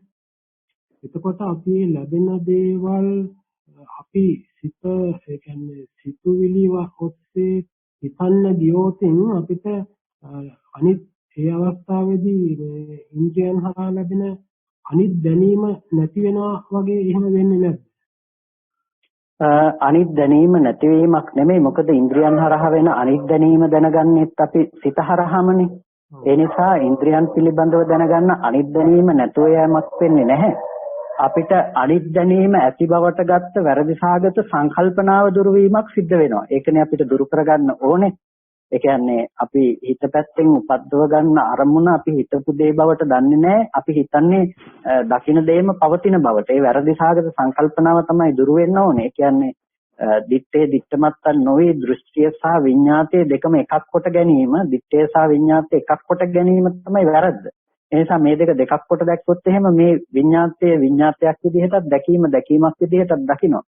අන්න ඒ දේ දෙකක් විදිහට දකිනකොට ඒක එකක් විදිහට පේන්නේ නැහැ. ඒ නිසා බලන්නට ඕනේ මේ විදිහට අපි මේ දෙකම එකක් කරගත්ත වැරදි සංකල්පනාව දුරු වෙන විදිහට මානසිකාරයේ පැවැත්විය යුතුයි. එතකොට ඒ මානසිකාරය කියන එකෙන් අපි දැකලා තියෙන්නේ නිවන කියන දේ ප්‍රකට වෙන විදිහට, මාර්ගයේ උපදින විදිහට. ඒ නිසා මාර්ගය කියන එකටත් අදාළ කරන්නේ ආයතන දෙකක පැවැත්මක් කියන තැනින්නේ. මන ආයතනයයි ධම්මායතනයයි. එක විඥාන ධාතුවයි මනෝ විඥාන ධාතුව විතරයි. මනෝ විඥාන ධාතුවෙන් තොරව අනිත් විඥාන ඇති බවට කතා කරන්නේ නැහැ. මොකද විපාකයේ තුල අනිත් විඥාන තිබුණට ඒ විඥානේ නිවන් දැකීමට අවශ්‍ය වෙන එකක් නෙමෙයි. මාර්ගයකදී මනෝ විඥාන ධාතුව පමණයි. ඒ මනෝ විඥාන ධාතුවට ඇසුරු වෙලා තියෙන්නේ අර සංකත ධර්මයන්ගේ Nirodhe කියන දේ. තෙරුවන් සරණයි ස්වාමීන් වහන්සේ. තෙරුවන් සරණයි ස්වාමීන් වහන්සේ. ඔබ ධම්මේ සූත්‍රයේ ගැන දේශනා කරාට පස්සේ ස්වාමීන් වහන්සේ මේ හිතන විදිය හරිද කියලා අහගන්නත් එක්ක ස්වාමීන් වහන්සේ අවසරයි අහන්නේ මේ ප්‍රශ්නේ. එතකොට අර ඉල්පෙන්නෙත් නැතුව පිහිටන්නෙත් නැතුව ඉන්න එකම තැන කියලා හිතනවා සතිය කියලා. සතියෙන් ඉන්න බව කියලා සම්මත. ඒ කියන්නේ සතිපට්ඨාන භාවනා තුලින් ඇති කරගත්ත සතිය. එහෙමද කියලා අහන්න තමයි දැනගන්න ඕනේ. තෙරුවන් සරණයි. ඔව් සතිපට්ඨානයේ තුල ඉඳීමම තමයි අපි කතා කළේ. ඒකයි අපි අර කිව්වේ ටිකක් සැඩපහරට හසු වෙලා නැති හරියක් වගේ තමයි ලෞකිකව ඒ කියන්නේ සැඩපහර අඩු තැනක් තමයි ලෞකිකව වැඩෙන සතිපට්ඨානය කියලා. ඒ වගේම එතනින් එහාට යන දෙයක් තමයි ලෝකෝත්තර වශයෙන් අපි වඩන සතිපට්ඨානය කියලා කියන්නේ. එතකොට ඒ සිහිය සහ නුවණ තමයි ඕගේ නතර කිරීම පිණිස පවතින එකම මාර්ගය කියලා අපිට කෙටියෙන්ම හඳුන්වන්න පුළුවන්කම තියෙනවා. සිහිය සහ නුවණ කියන එක. එහෙමයි සාමනස්. ඒකට සතියෙන් ඉඳලා සතිමත්ව ඉඳලා කරන සියලුම නිවනට අරමුණු කරගෙන කරන සියලු භාවනා වලින් තමයි අපිට එතකොට නුවණින් ඒ ටික නැති කරගන්න පුළුවන් වෙන්නේ නේද සාමනස්? කියන්නේ නැති කරගන්න පුළුවන් වෙන්නේ සිහියෙන් සහ නුවණින් ඉඳලා කරන හැම මානසිකාරයක්ම හේතු වෙනවා. එතන අර ලෝකෝත්තර දර්ශනීය බලපානවා. ඒ කියන්නේ පර්තවෝ සත්‍යත්‍ය තුල අපි ලබාගත් සුතමේ ඥානය තුල ගොඩනගුණු සම්මාදිට්ඨිය කියන එක. ඒ දර්ශනය අනුව අපිට සිද්ධ කරන හැම දෙයක්ම ඒ යෝගයේ තරණය කිරීම පිණිස පවතින දෙයක්. එහෙමයි සම්මාස. එතකොට අපි ඒ සතිය නැති හැම වෙලාවකම අපි ඇත්තට මේ සැඩපහරේ ගිරෙනවා කියන එක තමයි වගේ නේද? සතිය නැති හැම මොහොතකම සැඩපහර ඇතුළත ජීවත් වීම තමයි අපි සිද්ධ කරලා තියෙන්නේ. කියන්නේ සතිය නැති හැම මොහොතකම ඉන්නෙම සැඩපහර තුල. සැඩපහර තුල ඉන්න අපිට තමයි සැඩපහරෙන් එතර වෙන්නේ. කියන්නේ සැඩපහර නැති කරන්නට අවශ්‍ය මඟ බුදුරජාණන් වහන්සේ පෙන්වලා දීලා තියෙන්නේ සතිය සහ සම්පජාඤ්ඤය කියන සිහිය සහ නුවණ තුල. නුවණ තුල. ඒතකොට සමහරවිට ඒ ටික ඒ විදිහටම නේද කරගෙන යන්න තියෙන්නේ. එතන ඉඳන් වගේද සැඩපහර ඇතිවන තැන වුණින් තමයි සතිය. ඒතකොට සතිය ඉඳලා තමයි සතියෙන් සහ නුවණින් කටයුතු කරගෙන දිගටම ඉන්න තියෙන්නේ. නැතුව අපිට එකපාර නැති කරන්න කියලා බැහැනේ. ජීවිතේ ජීවත් වෙන දේවල් ඔක්කොම ඒ දිහා සතියෙන් අපිට බලාගෙන කරගෙන ඉන්න එක තමයි මාර්ගේ යනවා කියන්නේ. සතියෙන් සිහිය පැවැත්ම සහ එතන ඇත්ත දකින්න නුවණ පැවැත්ම කියන දෙකම උපකාර කරගෙන ඉඳීම තමයි මාර්ගේ යනවා කියලා කියන්නේ. ඒතර එකපාරම අපිට එතෙන්නපත් වීමක් ගැන කතා කරන්නේ නැහැ. ඒ නිසා තමයි අපිට ක්‍රමානුකූල වර්ධනයක් වෙන විදිහට සතිපට්ඨානය ගැන බුදුරජාණන් වහන්සේ දේශනා කරන්නේ. ඤෙය්‍ය පුද්ගලයෙකුට ප්‍රතිපදාව වැඩෙන විදිය ගැන ධර්මයේ තුල සඳහන් කරන්නේ. ඒ නිසා අපිට ඒක ක්‍රමානුකූල ලෙස ඒක දියුණු කරන්නට අවශ්‍යයි, වර්ධනය කරන්නට අවශ්‍යයි. අපි වර්ධනය කරන තරමට නුවණ පවත්වන තරමට තමයි ප්‍රත්‍යක්ෂය අපිට ලං වෙන්නේ. ඒ නිසා තමයි සතිපට්ඨානයේ දා කුරුරට වාසීන් සතිපට්ඨානය වේදුව කියලා කියන්නේ. ඒ කියන්නේ සවැත් නුවර ජනතාව එහෙම ලෙඩක් ළඟට ගියා සතිපට්ඨාන භාවනාව කුමක්ද කියලා අහලා ඒ ගැන කතා කළා කියනවා. කියන්නේ එදිනදා ජීවිතයේ හැමතැනකම සතිපට්ඨානේ භාවිත වෙන තැනක එයා ජීවත් වුණා. ඒ නිසා කෝටි 7න් කෝටි 5ක්ම ආර්ය ශ්‍රාවකයෝ බවට පත් වුණා. එහෙම තියෙන තැනකනේ ප්‍රතිපදාව ඉපදිලා තියෙන. ඉතින් අපිත් වඩන්නට අවශ්‍ය වෙන්නේ ඒ විදිහටම නිරන්තර සිහිය සහ නුවණ පැවැත්මක් කරන්නට ඕනේ. ඒ විදිහට කරන කෙනෙකුට විතරයි ඊතර වීමක් ගැන කතා කරන්න පුළුවන් වෙන්නේ. එහෙමයි ස්වාමීන් වහන්සේ. එතකොට අර අපි දැන් ආයතන නිරෝධයක් කියන්නේම නිවන තමයි නේද ස්වාමීන් වහන්සේ? අපිට ආයතන නිරෝධය කරගන්න පුළුවන් වුණොත් ඒ කියන්නේ අපි දැන් ආය දර්ශනය ගැන අපිට ආපහු හිතන්න දෙයක් නැහැ. ඒක අවබෝධය කියන්නේ පිහිටා සිටපු ප්‍රත්‍යක්ෂ ඥානය නිසා. එහෙමයි. තේරුවන් සරණයි ස්වාමීන් වහන්සේ. ගොඩාක් පින් ස්වාමීන් වහන්සේ මේ වගේ ප්‍රශ්න අහන්න ලැබෙන එක ඔබ වහන්සේට චතුරාර්ය සත්‍යම අවබෝධ වේවා. තේරුවන් සරණයි. හොඳයි එහෙනම් කවුරුත් කල්පනා කරගන්න අද දවසේදී සද්ධර්ම ශ්‍රවණය කළා. ධර්ම සාකච්ඡාවන් සිද්ධ කරගත්ත සියලු කුසල ධර්මයන් අපි අනුමෝදන් කර යුතුයි. ඒක අනුමෝදන් කරමු. පළමුවෙන් අපට අර්ථයෙන් ධර්මයෙන් අනුශාසනා කළ අපේ ධර්මාචාර්ය අවසරයි මාංකඩවල සුදස්සන ස්වාමීන් වහන්සේට, අවසරයි මාංකඩවල නන්දරත්න ස්වාමීන් වහන්සේට, ස්වාමීන් වහන්සේලා දෙනමතම උතුම් නිවනින් සැනසීම පිණිස මේ සියලු කුසලයෝ හේතු පාරමිතාවක් වේවා කියලා ප්‍රාර්ථනා කරනවා. ඒ වගේම මේ ස්ථානාධිපති ඉෂ්ඨකාරකාදී සීල දේවගණ සමූහයා මේ පින් සතුටින් සාධනාවෙන් අනුමෝදන් වේවා. දෙවියන්ටත් මේ පින් උතුම් නිවනින් සැනසීමටම හේතු පාරමිතාවක්ම වේවා කියලා සාදරය කියලා දෙවියන්ට පින් දෙන්න. ඒ වගේම සියලු ඥාතීනුත් අපි සිහිපත් කරනවා. සියලුම ඥාතීන්ටත් මේ පින් අනුමෝදන් කරමු. විශේෂයෙන්ම තරණාගම කුසල ධම්මනායක මාහිමිපාණන් වහන්සේට පුණ්‍යානුමෝදනා කරන්නට කියලා සිහිපත් කළා. ඒ ගෞරවනීය ස්වාමීන් වහන්සේටත් අපි විශේෂයෙන් පුණ්‍යානුමෝදනා කරනවා. අපේ මේ පින්නතුන්ට එංගලන්තයේ සිටින සියලු පින්නතුන්ට ඒ ධර්මාලෝකය ලබා ගැනීම සඳහා අවශ්‍ය ඒ සියලුම පදනම සකස් කිරීමෙන් ගෞරවනීය නායක මාහිමිපාණන් වහන්සේ ප්‍රදාන කරගත්තු සෑම සියලු දෙනා නමින් මේ පරිලෝකීය සියලුම ඥාතීන්ටත් මේ 15 වතානුව තුළ මේ පරිලෝක ගිහිල්ලා ඉන්න පින් බලාපොරොත්තු වෙන සියලු සත්‍යගත මේ පින් සතුටින් සාධනාවෙන් අනුමෝදන් වන්නට ලැබේවා. හැම දිනාටම උතුම් නිවනින් සැනසෙන්නටම මේ පින හේතු පාරමිතාවක්ම වේවා කියලා සාදු කියලා. ඒ වගේම මේ සියලුම කුසල ධර්මයන් අපි අනුමෝදන් කරනවා.